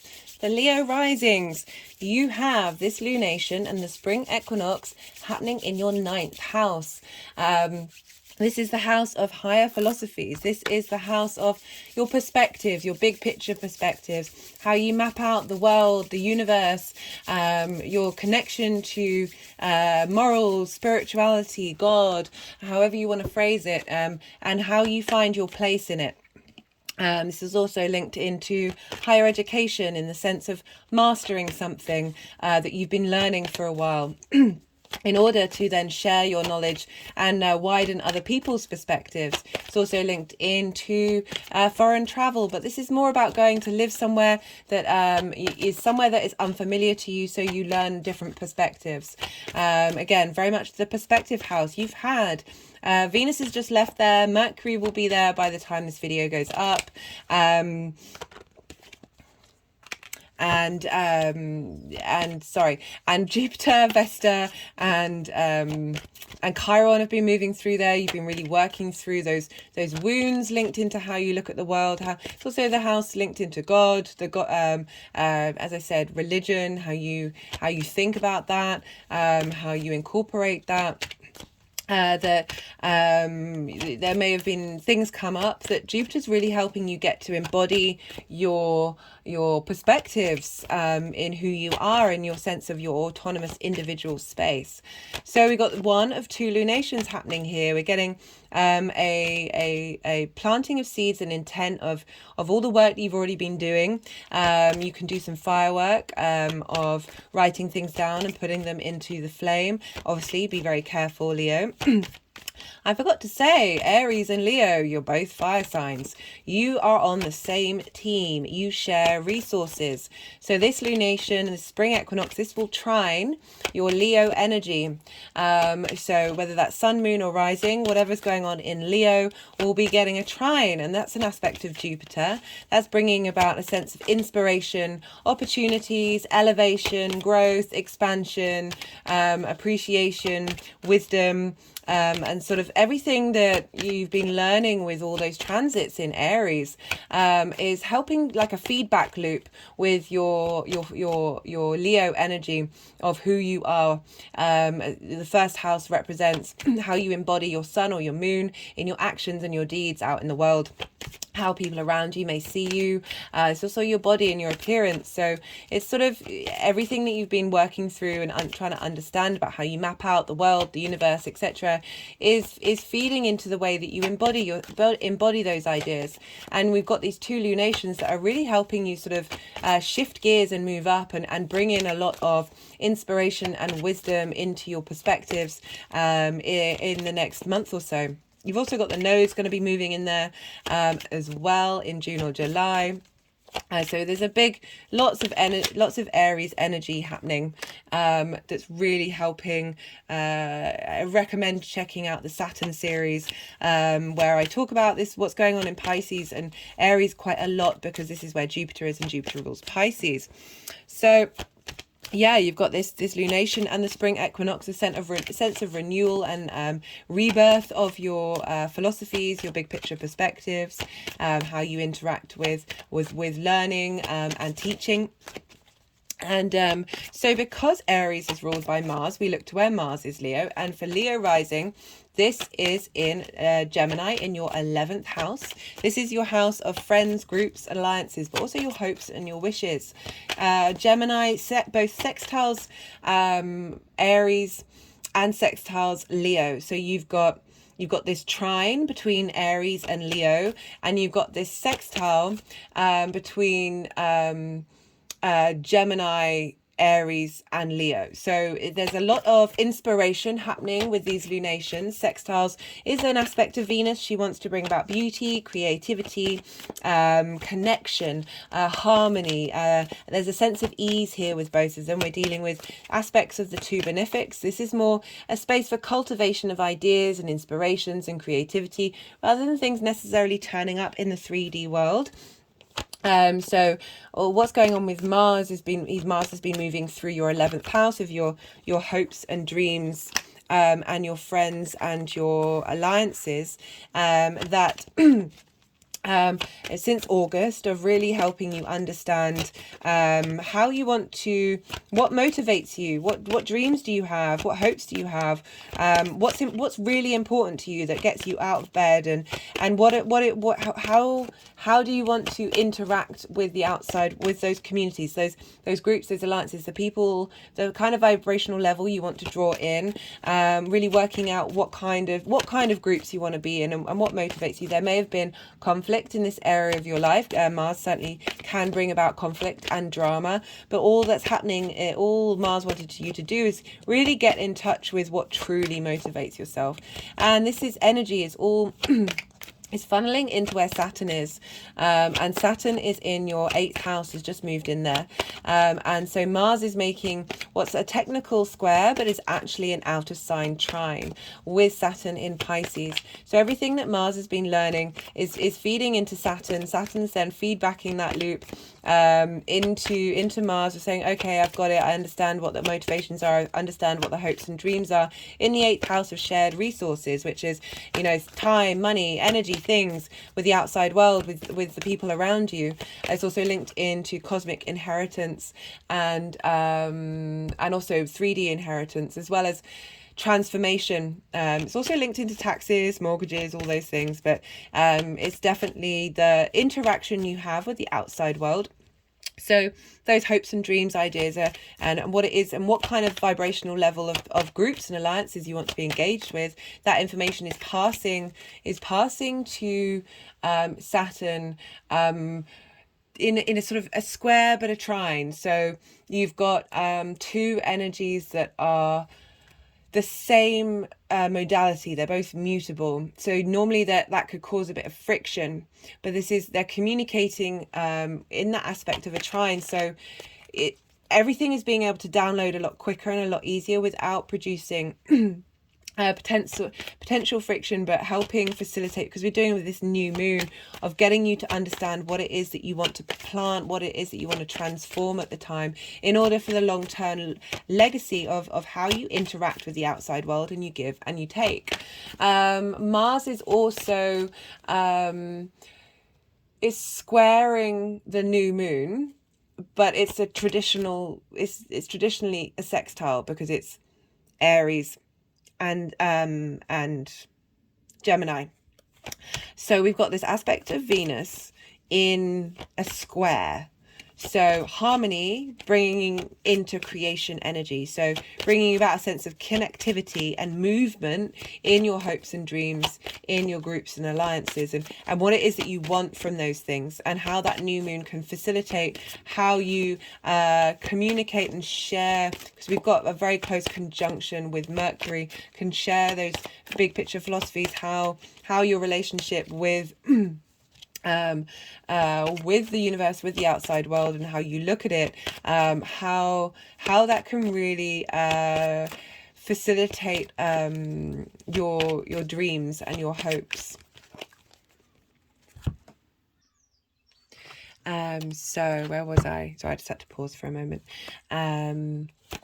Yeah, so we're dealing, we've got a lot of inspirational energy happening at this time, really facilitating some creative movements, and some helping you with that embodiment of your philosophies, how you're able to, so that was all funneling into Saturn. So it's really letting, especially with this connection to the 11th house of hopes and dreams, with Mars being there into Saturn, of your shared resources, of your big picture perspective, your hopes and dreams, kind of letting Saturn know how you want to give and take, in the 8th house, how you want to share resources, and how you want to use your philosophies and embody them with this trine to your Leo energy. So what else? What else is there?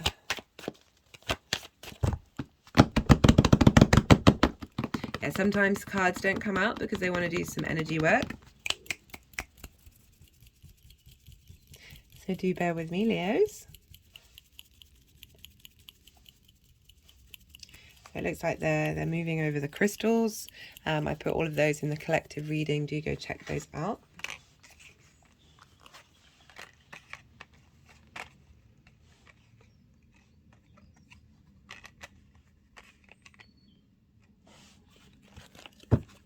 I wouldn't read the cards until we've got all the cards so far. There's been, for most of the readings, there's been 5 cards. There's been 2 cards for the first aspect, which is when the moon comes and has a chat with Saturn in Pisces for the first time. In 30 years it would be. And then we've got the spring equinox, then the new moon in Aries, and then the energies moving forward. So we need a minimum of 2 more cards, please.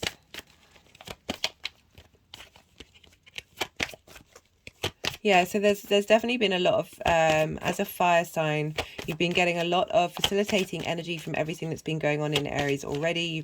You've been working and leveling up and feeling probably pretty good about yourself and where you're at and how you look at the world. Even though we've got Chiron there, and Chiron's going to be there for a while, so Jupiter's really helping you understand the wounds that you may have.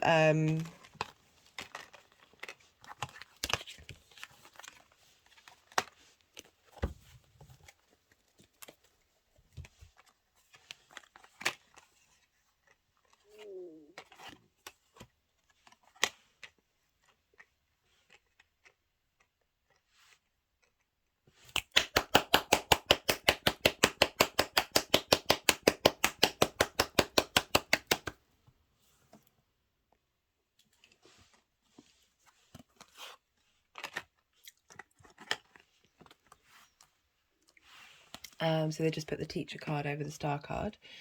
For the energy of the moon talking to Saturn. Okay.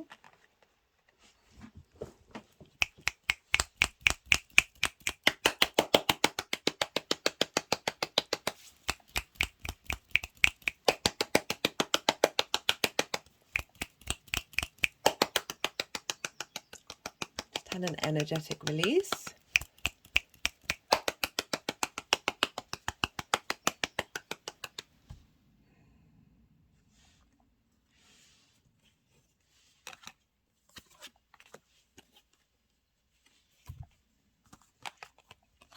They just wanted the cards at the end of the deck, bottom of the deck.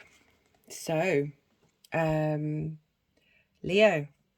this is a big shift and change here. So this is when the moon's talking to Saturn. So the moon's going, hey, these are the things that we need to clear out. These are the things we need to work on. These are the things that I'm in fear of what the past experience. This is linking into your 8th house of shared resources, what you may have given out to the world and what the world may have given back to you. And we've got the 5 of Swords and the 10 of Swords in reverse.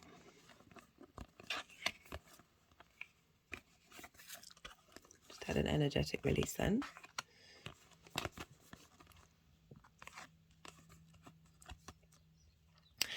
So with the 5 of Swords and the 10 of Swords, I'm just going to talk about them without doing the reverse to see where it wants to go. Of feeling that you're in a state of battle, that that there's betrayals, that it could be that the outside world is sort of I'm really getting that you may be these figures who this figure has been in battle with and has taken those resources and is hoarding those resources. And that with the 10 of Swords, there's also there's this sense of betrayal. There's this sense of so exhausted. You can't get up. You're depleted. You've been there's this stabbing in the back, which is why I talk about betrayal. That there's an inability. There's a stuckness. There's a stuckness with both of these energies. It's like, what was it worth fighting for as well? That you may also have felt that you're in that space of battling with others when you just didn't need to. It could be many different ways of reading it, but I'm getting more that you've felt that it hasn't been an equal give and take with the outside world, and that has left you feeling, it's linking into some of the other cards as well. It's left you feeling depleted and unable to be your truest self. So we have the Wheel of Fortune here, which is what Saturn's sort of saying is that something is shifting. That modality is shifting, that sense of perhaps looking at a situation that isn't necessarily that. Our eighth house relationship can be very much linked into trauma and linked into our self-worth. It's opposite the second house of values, of having a deep internal sense of lack of value, that we can then bring in this energy and needing to switch that up. I'm not I'm not necessarily someone who says, well, everything that happens to us is our own doing, but there is a sense of it's so multi-layered. It's so multi-layered. I won't get into it now. But anyway, Saturn's helping this transit of shifting perspectives. The Wheel of Fortune is a positive card. It's also a Juipter card of saying the whatever's going on is shifting gear, is changing perspective. And we have for the solstice card, no, sorry, the spring equinox, we have two cards. We've got the Four of Swords and we've got the Star card. The Four of Swords is very much knowing that you are held. So this is happening in your ninth house of like big picture perspectives, also traditionally known as the house of the gods, So knowing that you're held and moral and your higher perspectives, knowing that you're held in this space of receptivity, of being in the state of rest. You are held and you supported by something that is higher than you, that you are cared for, you are in a state of protection right now. And that renewal, we've got the Star card of deep emotional renewal, revitalization, allowing the Star card she is unclothed, she is her true authentic self, she as much as herself as she possibly could be, from having that state of that emotional clearing, that emotional healing, on both a 3D and a galactic sense. We've got that Earth and we have all those stars there, so it's really bringing in the multi-dimensional healing modality of the vitality of the energy of the Earth right now, helping support you transition from these cards to what we have coming up, which is the Sun and the Ten of Pentacles. So there's a real shift in gear here. It has been for all of the readings, and it really makes me happy that it's not specific to any sign, that there is a universal generalized shift in what's going on, that is helping propel us forward. So we have here for the new moon in Aries, the Sun card. The Sun is obviously involved in the new moon. The Sun is exalted in Aries. So really being able to see yourself in your perspectives, being able to see there's this sense of individuality. You are reclaiming your life. There's a sense of renewal. You're in the garden. You're free. There's this child here. So being able to heal your inner child, be able to incorporate the joy of existing, that full energy of basking in your own radiance, the sun's radiance, and really appreciating your natural divinity. It's specifically because this is happening in the ninth house for you, Leo energies, and trining your first house of, we are all divine. We are all the universe manifest in individual form. We are all divine. It's not just specific. We have that within all of us. So huge shift and change here. We've got 3 major arcana and then the 10 of Pentacles, how this energy is going to manifest long term. This is a legacy card. This is about bringing in the 3D. You know, we have these figures dressed in plain clothes, and this the wisdom of this elder figure in very esoteric symbols of bringing in the 3D and the 5D together. You know, we also have that with the star card of the earth and the stars up above, of really being able to combine these elements in order to provide stability in the tangible world for long-term legacy. As I said, we've got 2 new moons happening here. You've got a lot of support happening. The work that we do in the 9th feeds into the 10th house. Jupiter will be moving into your 10th house, Leo risings, in May. So everything that's going on now is really helping facilitate that evolution and growth, especially with Saturn moving to your 8th house, getting you a sense of authority in how you share your resources and what the expectations that you have from the outside world. Okay, Leo, I really hope that helps. And if it resonates, don't forget to hit the like button, and be well until we meet again. Enjoy the lunation. Cancer rising. How are you doing, Cancer? So for those of you who don't have Cancer rising, when I talk about aspects, this and how the energies are talking to each other, this is still very relevant to what the messages are coming through. It's just going to apply to a different area of your life or a different part of your chart. But for Cancer risings, this lunation, this is happening in your 10th house. This is an angular house. This has got a lot of impact, a lot of weight to it. You've had a lot of activity in your 10th house, which is your life purpose, your career, how other people see you. You've had the 2 benefics have moved through there. Venus has just left. Mercury will be in there by the time this video goes up, and then we still got Chiron, Vesta, and Jupiter. Jupiter's going to be there for a couple of months still. The Sun, which is exalted in Aries, is going to be moving in there, and the Moon for a little bit will be there as well. So you've got a lot of energy. Not only that, you've got the spring equinox happening in your 10th house, this sense of renewal, this revitalization in that area of your life. Big potent energy. We've already been doing the work a lot with Jupiter moving through there, and Venus, she's just left, as I said, really helping us embody ourselves in that area of our lives with confidence and grace and wisdom. We're helping Jupiter's helping us work through wounds that we have.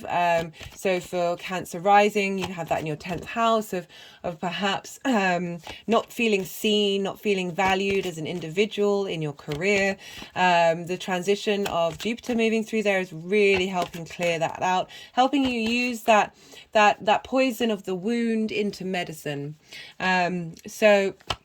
So Cancer and Aries, you square one another. So you've got, with this lunation, it will be squaring whatever's going on in the Cancer area of your life. Now, squares are an aspect of Mars. They can bring about conflict, drama, and frustration. But I like to focus on the fact, acknowledge those things, see that they may come up, but focus on the fact that what's happening with Mars is bringing about friction. It's bringing about this very powerful energy coming together of bringing things into manifestation in the 3D world. We have so with the sextile and the trine, this is very inspirational, very creative, but you kind of need hard aspects in order for these things to come out in the world. So you've got a lot of action for Cancer risings, your 1st house. This is how you embody your sun or your moon in your actions and your deeds. This is often how people around you see you. It's your body, it's your appearance, it's who you are, it's your house. And we're also dealing with the moon, and the moon rules your sign, Cancer. So we have this very powerful energy of the moon connecting to this lunation in your 10th house, letting you know figuring out what your emotional needs are, how you want to be nourished, what do you want in your career, where do you want to head, where do you want to do. This is a great time to set intentions, perhaps very safely, write things down, and then put them burn them up in a bowl, or however you want to do it. Just do it safely. I have to stress stress, very much safe. Be safe. Be safe out there. And how this is such a potent time for all of us, because there's so many planets changing sign, there's so much shifting energy, like anything's kind of up for grabs at the moment. I really recommend checking out the collective reading, especially because you've got this on an angular house. Angular houses are the 1st, 4th, 7th and 10th. So whatever Cancer energy you've got, that's an angular house. 10th house, Aries, angular house. If you've got anything going on in Libra or Capricorn, also angular. So it's very powerful houses. So I really recommend being focused in your intentions, and, you know, just see what comes up as well. See what comes up as well, because we can limit ourselves by what it is that we think we want, and the universe can often have bigger and greater. Life is stranger than fiction, guys. So like, the universe can often have a lot more going on as possibilities out there. Just hold space for the wonder of it all, for the joy of it all. Yeah, really remember to focus on what you're getting out of it. Don't care about the outside world, don't care about what they want. Focus on you, very much on you, with these 2 lunations. So one at 0 degrees, one at 29 degrees of Aries, which will be a hybrid eclipse. So so much conflicting energy. I love it. It's wild. It feels very energetic. It feels very dynamic, what's going on right now. So because Aries is ruled by Mars, we look to where Mars is at the moment, and Mars has been in Gemini, as I'm sure we all know. Been in Gemini since August, which is the 8th month, last year. A long retrograde. I want it to come out. Long retrograde. And really, so this is, where is this? This is in your 12th house, Cancer. So this is your hidden house. This is the house of mysteries. This can be a house of magic, because it's the house of that which isn't seen. It's very much linked into the constructs of yourself that then start to unravel, because we are ever changing. And the more that we hold on to rigidities of who we think we are, the more the universe sorts of pushes on you and go, really? Don't you want to be a bit more flexible? It's also a very mutable sign. It can be something that's hidden from you, or a part of you that's very intimate to who you are that you don't share with other people. It's that the 12th house is it can manifest in lots of different ways. This is also can be a space for frustration, for health, for mental health. Can very much be linked into a time when you're more isolated and you're more secluded, and there's a level of depression there, a sense of loss and grief, and Mars is moving through there, but Mars is a bit more energetic, so really helping you get in touch with connect. You've got 3 major arcana here, Cancer. I'm not surprised. I think there were quite prominent cards for I can't remember now. Ignore me. So we're going to have a minimum of 5 cards come up. So where was I? The 12th house, where Gemini's been. Really helping you sort of be motivated and connect and understand what parts of you are working, what parts of you you needed to integrate, what parts of you want to fight for and stand up for. This is also can be a time when a lot of magic comes out, especially Mars moving through there, of embodying that magic. As I said, the 12th house can be a very, very spiritual place. So this is sextiling the Aries energy. So what Mars has been learning during this time, well, 4 major arcana, Cancer. One and final card come through. So whatever Mars has been learning during this very long transit is going to be funneled into what's going on in Aries, but it's an out of sign square. So it's in a sextile by sign, which is an aspect of Venus, harmony, cohesion, diplomacy, beauty, creativity, inspiration, but it's in a square by degree. So you're bringing in that connection, that integration in a square, in bringing things into manifestation. So I really love this energy. We've got a lot of weird out of sign, out of bounds stuff going on, very unique and novel new ways of thinking about things. So that's all funneling. Everything that we learn in the 12th really helps us integrate and understand every other part of our chart. So the work you've been doing there is now funneling in a creative, constructive manifestation way into your 10th house during this time. And Mars is also talking to Saturn. It's an out of sign trine. So Mars is at the very end degrees of Gemini, and we'll move into Cancer where it will trine exactly. So Cancer, your sign, and Saturn in Pisces, a fellow water sign, they share resources, which is why we have a trine. But Mars is still in Gemini. It's squaring. They're both mutable energies, Saturn in Pisces and Mars in Gemini. So there's this element of a square, but a trine. So a reverse semi of the other aspect of this bringing about inspiration through intense energy, through friction, funneling into Saturn, letting Saturn know in your 9th house, which is trining your Cancer energy. So you've got supportive energy coming here of how the hidden parts of you, the magic part of you, the potential pain and suffering has impacted your big picture philosophies, and where Saturn wants to get you in line with your own inner authority, your inner responsibility. And I like how this is also all funneling in with okay, I think we're done. In with what's going on in your 10th house, because you've got 2 lunations as well as all of this support from the 2 benefics in the 10th house, as well as yeah, some nice, that trine with Saturn, Cancer. Love it.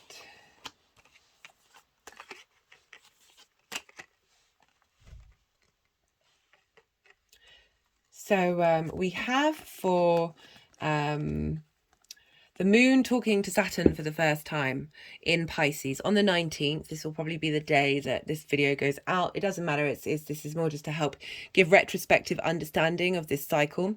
So this is the first time the moon's going to talk to Saturn, letting you know what your emotional needs are, where you want to be nourished, your unmet needs, your instincts, your emotional responses. So we've got the Tower in reverse. This has come up quite a lot with this energy at the moment of really having because Saturn's linked into foundations and wanting us to have strong foundations. It's going to come along and shake those foundations up. And the Tower in reverse for me is the inner foundations that you have. We're dealing with the 9th house here of how you look at the world, how you interact in a big picture philosophy kind of way, and how there may be some limiting beliefs, limiting structures within you that need to come down, that Saturn's going to come along and support. And we also have the 2 of Wands and in reverse, and we've got the Queen of Swords.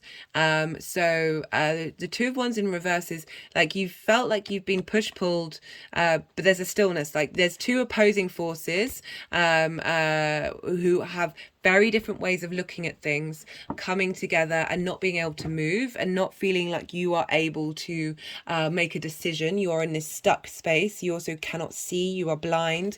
So the moon is going, hey, these are things that we need to transmute. This being in reverse feels like Saturn's going to help flip that energy upside down and help give you movement and the ability to be able to make decisions and take action, because it was very much a receptive vibe. We've got the Queen of Swords. She's true to her word. She is... there's a seriousness and a cool, calm collectedness to the Queen of Swords. She's been through some stuff. She knows she's had some troubles, and she just gets to the point. There's a certainty, there's a rationale, there's a logic behind her, and there's as I said, it's the air sign. It's very cool. It's very calm. She's not bothered by the outside world. She's not facing you. She's not facing you. She's very, she knows her own mind. She knows her own perspective. I like that that's coming through for you, Cancer. We have for...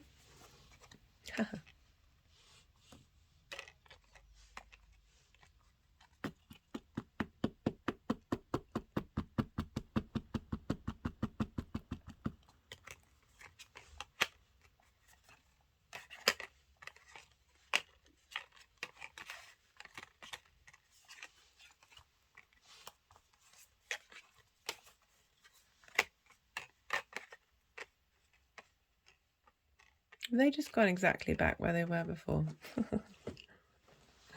Okay, we have for the spring equinox. This is a time of renewal, regeneration. We've got the Hermit card. This is kind of suggesting this is a time to cultivate your inner wisdom that you've already been working on. Take your time. It's okay to be by yourself. It's okay to give yourself some space, give yourself some growth. What you've been learning, you're going to be able to share. What you're cultivating inwards, the healing that you've been doing is all going to help in the long term facilitate your life purpose and your career and how the big outside world sees you. But it's okay to be inward. This is Virgo energy. It's opposite Pisces, where Saturn is. This is a time for cultivation. We also have for this Aries new moon, we have the High Priestess. Again, this is another receptive energy. This is about, she is in command, she is control. People come to her, but information will come to you. This is a time of letting those downloads do their work, and perhaps setting the intention of being able to hold space for that High Priestess energy in that Aries energy. Very interesting combination to have, that very instinctive Aries space, that's a need for movement and the stillness, the calm, the wisdom of the High Priestess. I've also been linking this card into Saturn being in Pisces. I feel that there is a part of that energy about right now, and they're all sort of talking to each other, and what's going on with Aries is feeding into your 9th house. So very much the work that we do in the 9th house helps facilitate the growth of our 10th house as well. So with the this is linked to the moon, and you are ruled by the moon, and you have that combination of that Cancer with that Aries of tapping in, cultivating that inner intuition, and how you can use that energy to act on your inspirations, act on who you are, with that combination. I just feel that there's a pause at the moment, but we're going to have a second new moon that's going to be at 29 degrees of Aries. Yeah, I'm getting the need for stillness during this time for you, Cancer rising. That the information is going to come in. You're spending this time in receptivity and cultivation. Perhaps it's because you've got this trine with Saturn to your Cancer energy in your higher philosophies of needing to be receptive and needing to take time in order for that wisdom and authority to come through.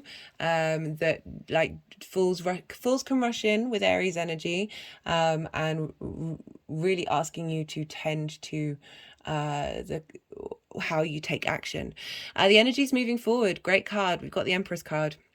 And so this is all about really enjoying being in the 3D world, being in a state of abundance, being able to there's this fertility here of what you're cultivating. What you're cultivating is going to feed into the energies of the Empress, but I am getting the vibe of a stillness and a receptivity. Cancer, I really hope that resonated. Be well until we meet again. Gemini rising. How you doing, Gemini? So for those of you who don't have Gemini rising, when I talk about the aspects and the energies that are about and how they're talking to each other, this will still apply to you. It will just be in a different area of your life and a different area of your chart.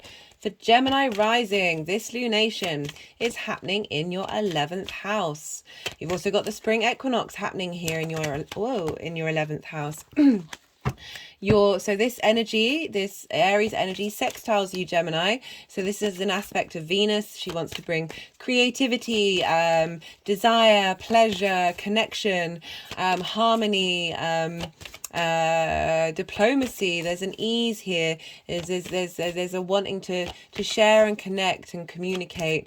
That could be on a creative level, on a person to person level, but there's a real harmony coming in with this new moon. That's the first of two of them, that's going to be activating for Gemini rising, your 11th house. This is your hopes and your dreams.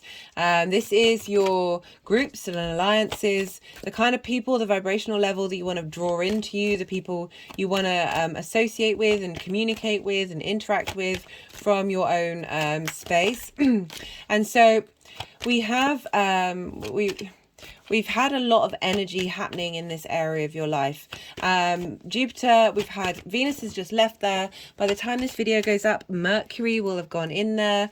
And the sun and the moon are heading that way. The sun is exalted in Aries, so big illumination, the wisdom of the sun. The sun likes to be in Aries very much. That we're getting some more support. We've got Jupiter, who's been there for some time, going to be there for another 2 months. What's going on with Jupiter is going to be impacting where Saturn is, which is happening in your 10th house of career. So these are all intermingling with one another, these energies. And so Jupiter's really been helping you kind of be able to embody who you are and embody and expand and elevate your hopes and your dreams, as well as helping you be able to be true to your authentic self in the people that you want to interact with. And we've also, because we're dealing with Aries, we want to look to where Mars is. So Mars has been in your sign, Gemini, for some time, since August last year. Don't worry, Mars is leaving at the end of the month.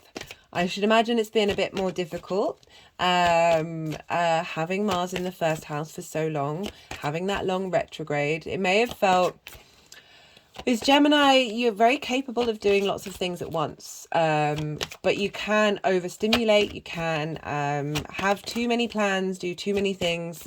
And it means you don't necessarily get any of them done, or you just feel burnt out. Mars moving through there as well would have added to that environment. It also could have meant that you might have, the way other people see you, there might have been a bit more conflict, a bit more drama, a bit more friction. And all of this was for Mars to try and get you in touch with who you are and what it is that you care about. You know, maybe don't overextend so much. Maybe focus on a few things rather than all of them.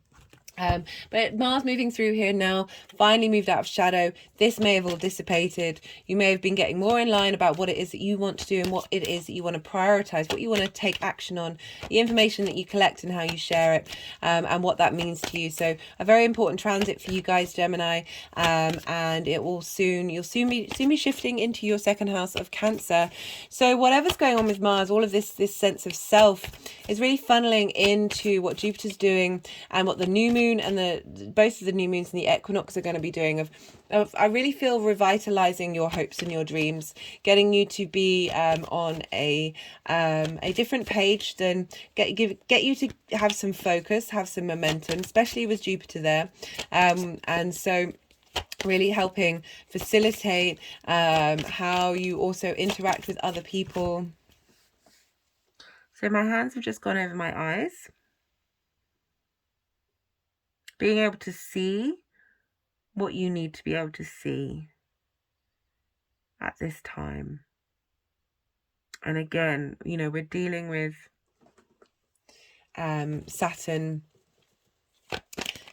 Saturn's just moved into Pisces, so you might have felt there hasn't been much structure in your career, and with Pisces being there, it's also a very magical space, a very creative space. Like Pisces placements have a huge amount of power, but Saturn's coming along and really helping give you some more responsibility in that area of your life. And it's responsibility you're going to want to take on. You're going to be able to do it, so we've got what's going on with Jupiter and how you're figuring out not only what it is that you dream of and what it is that you're aspiring to, but what kind of people you want to be around and who you want to be in those groups. and how that's going to impact what's going on in the 10th house with Saturn and its transit until 2026. There's going to be lots of changes with your career, because we're going to be following the Jupiter transit, and this is on angular houses for Gemini rising, so this is very powerful stuff. Powerful stuff happening, because Jupiter's then going to move into your 12th house of the hidden, so that's going to impact on incorporating and integrating what's going on in your 10th.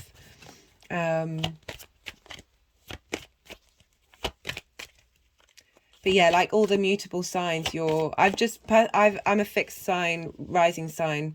So it means that I had Saturn on angular houses, and it's powerful stuff. Yeah, admittedly, Saturn was in a Saturn-owned sign, so we got a different vibe. I really recommend all the mutable signs. Go check out the Saturn series that I've just done to really give you like a layered perspective of this 2.5 year cycle that we're going to have with Saturn in an angular house. So there's going to be, I've talked at length of what Saturn in the 10th house can mean, so do go check that out to get just an understanding of what you're doing with Jupiter and what you're doing in Aries is really going to have an impact on what's going on in Saturn right now.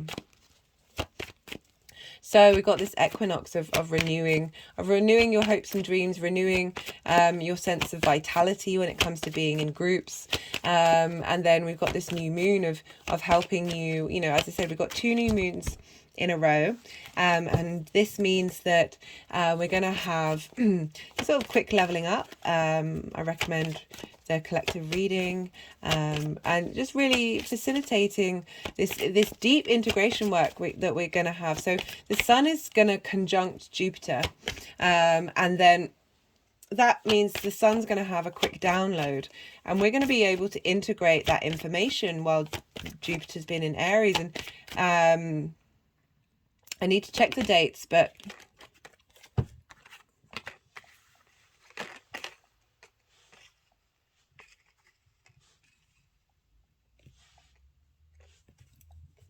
going to see if there's going to be one more card, because there's been at least one other card for the first aspect, which is with Saturn and the moon. Just have an energetic release. What was I talking about? It slipped from my mind. Oh yeah, because Jupiter's going to conjunct the Sun, so you're going to get even more information. And then, I need to work out the dates of when that next new moon is, because you're also going to have, whether that's after that Jupiter conjunction, so you're going to get another sort of upgrade and interlinking of the wisdom of the Sun and Jupiter. I think it is later. And also the nodes are going to move into Aries, into Libra. So your 11th house and your creative house are going to, there's going to be a shift of gear. So the work that we do now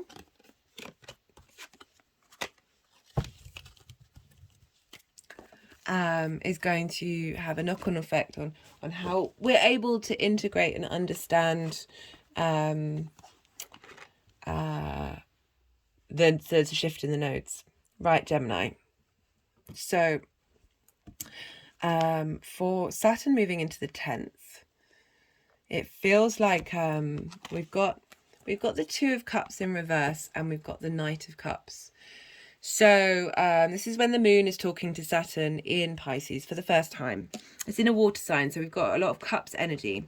And the 2 of Cups in reverse for me is coming through as not feeling connected to yourself, not feeling committed to you in your career area of your life, of struggling to be able to find that balance, find that harmony, find that connection, and as I said, that equality, that commitment. And the moon's going, hey, this is what we need to sort of work on, to Saturn, and Saturn's saying, I'm gonna be your knight in shining armor. I'm gonna defend your emotions. I'm gonna help you get to a space of being able to turn this upside down and having a sense of authority and command over the connection to yourself in order to move forward and take on that responsibility. Because with the 2 in the reverse, there's a sense of there's an unsteadiness of there's a disconnect. There's a disconnect. We have 4.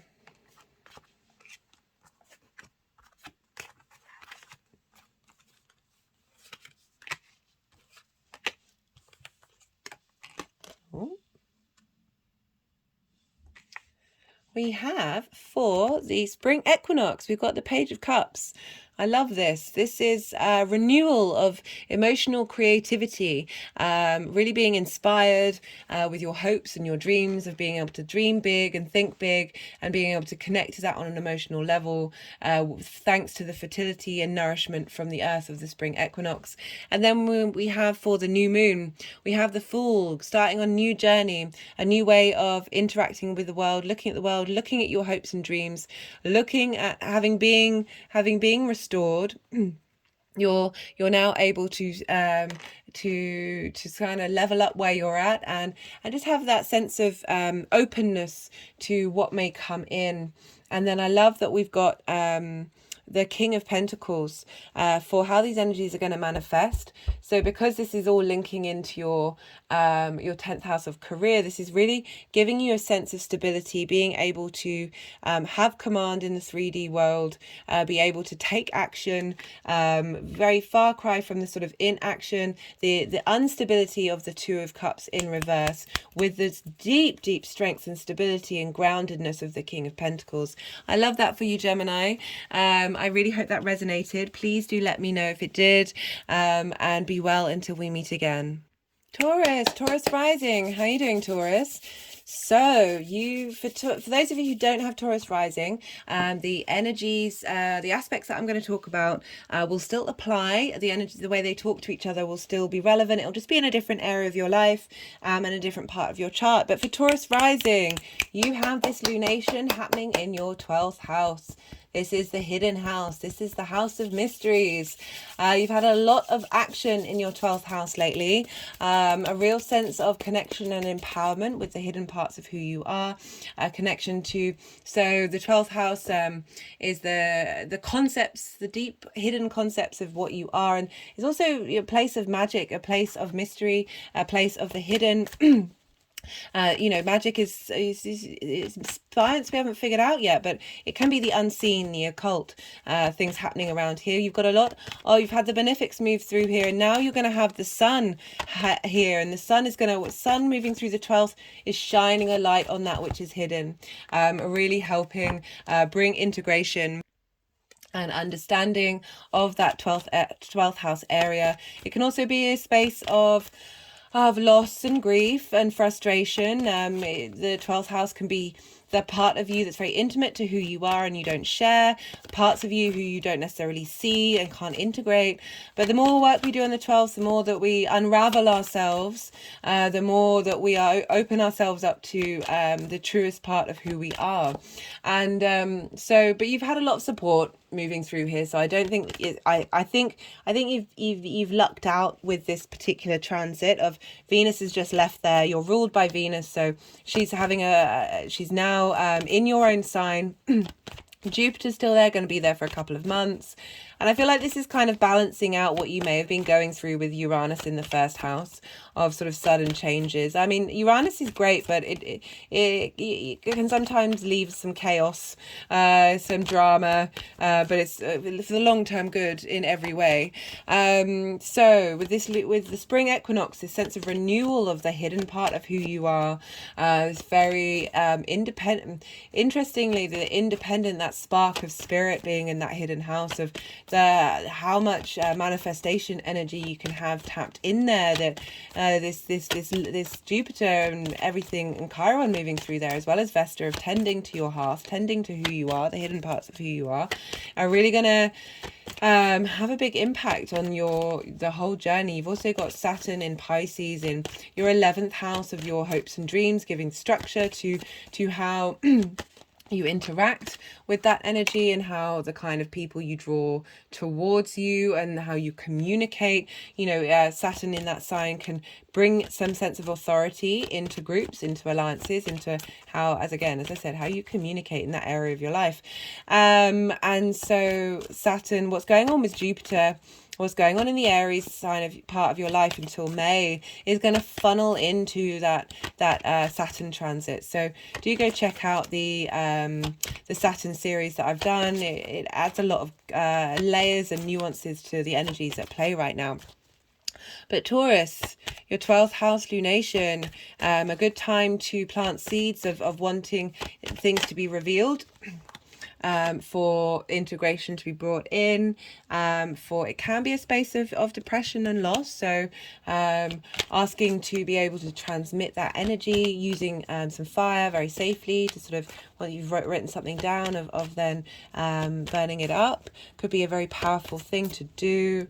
You've also, because we're dealing with Aries, we look to where Mars is, and Mars is in your second house. It's been there since August. It's been a long transit with a long retrograde, and Mars will be leaving at the end of the month. And both of these signs, Aries and Mars, even though they sextile each other, Aries and Gemini, your second house is your house of values, how you manifest money, it's how you value yourself, what you care about, it's your resources. And both of these houses, the 12th and the 2nd, so Aries and Gemini, they're what's called inverted to your Taurus energy. So unlike the inconjunct, which is the opposite side of the chart, inverted is it's as if they're sitting next to each other, but they're not looking at one another. Like you're looking straight ahead. You know, you can feel their presence. You can feel it. It's like there's no direct line of communication, but it's done through a different way. It's very much through the tangible, through the felt sense. And the more we sort of tap into this way of communication, I feel for you, Taurus, it could be particularly easy because you're the first earth sign, and it's about your physical body. It's about how you connect to things. On the tangible sense that you're really going to be able to have this felt sense of how these energies are communicating to you, to your energy, as well as to each other. So what's been going on? You've been working out your drives, your passions, your motivations of how you make your income. You may be trying out lots of different things, working out what works. All this energy of everything that Mars has been doing and learning is now going to funnel into your 12th house, along with what the conversation between Mars and Saturn of your hopes and your dreams, of really helping let that hidden part of you understand, the magical part of you, understand what your value system is and how you want to value yourself and how you want your resources to be utilized moving forward. So this is quite a hidden lunation, so it might not be very apparent, but there's a lot of work and magic you can do during this time that can help facilitate the magic and the mystery of the 12th house. So we've had so far a minimum of 5 cards for each reading. So we've got 2 more cards that want to come out to play.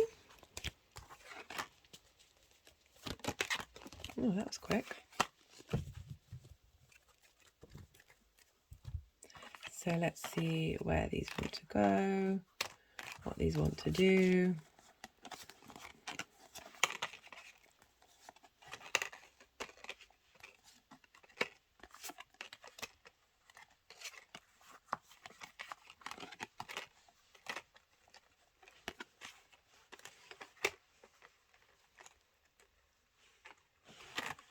Whoa, sort of exploded. Okay, Taurus, let's see what's going on here. So we have for the moon, the Chariot card is linked into Cancer. We have the moon talking to Saturn for the first time in Pisces, in your hopes and your dreams. And it feels like the moon is saying, you know, and how you also your groups and your relationships, sorry, your groups and your alliances.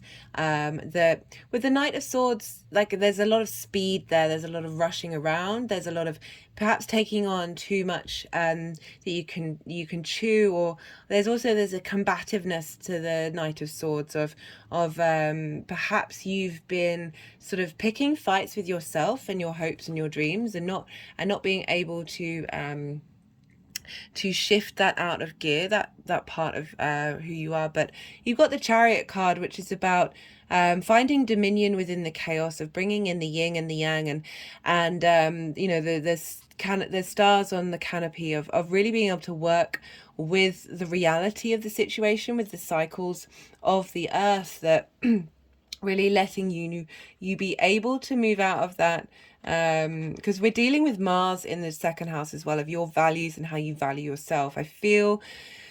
I don't always read with that Knight of Swords, but it came up a lot in the collective reading of being, I feel like you're being in competition with yourself, and like attacking your values and your worth, and that's been impacting your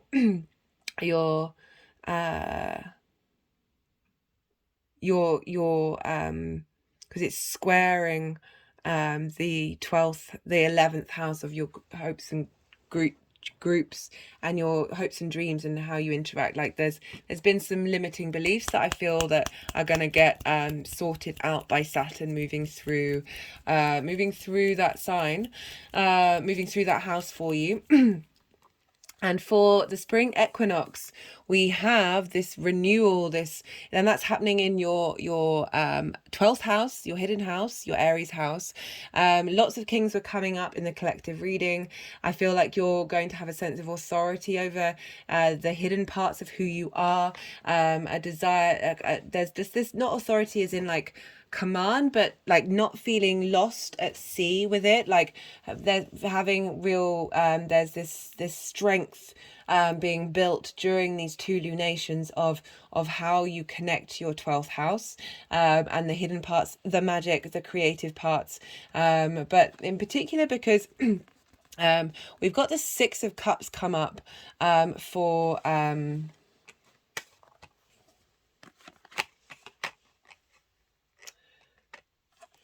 we've got the Six of Cups come up for the new moon, and I really feel that this is helping you. That, you know, those hidden parts of us are often linked into parts of our past that we might not have been able to look at all, and that's why they're hidden from us. That this new moon is really helping you. So this is very much about looking at the past and smelling the roses. This card's come up a lot, came up in the collective reading, that I'm not necessarily saying you should look at it fondly, but certainly appreciate the lessons from the teacher card that came up. Appreciate the lessons that we are here to explore, and then be able to release that on an emotional level, and not be in that. So the card before it is the grief card of not being in that space, and the more that we do that, we free up space. They integrate everything that's happened. And the energies moving forward we have for you, Taurus, is the Ace of Wands. So I like this kind of unity of the one ace here, with that 12th house of bringing together and integrating all those parts of you, of being able to start in a new space with a new passion of who you are, that spark of life, that ace, that Aries energy of deep transformation, of having integrated so much of that 12th house. Okay, Taurus, interesting reading to end on. I really like doing that. If it resonated with you, do let me know. Don't forget to hit the like button, and be well until we meet again, Taurus.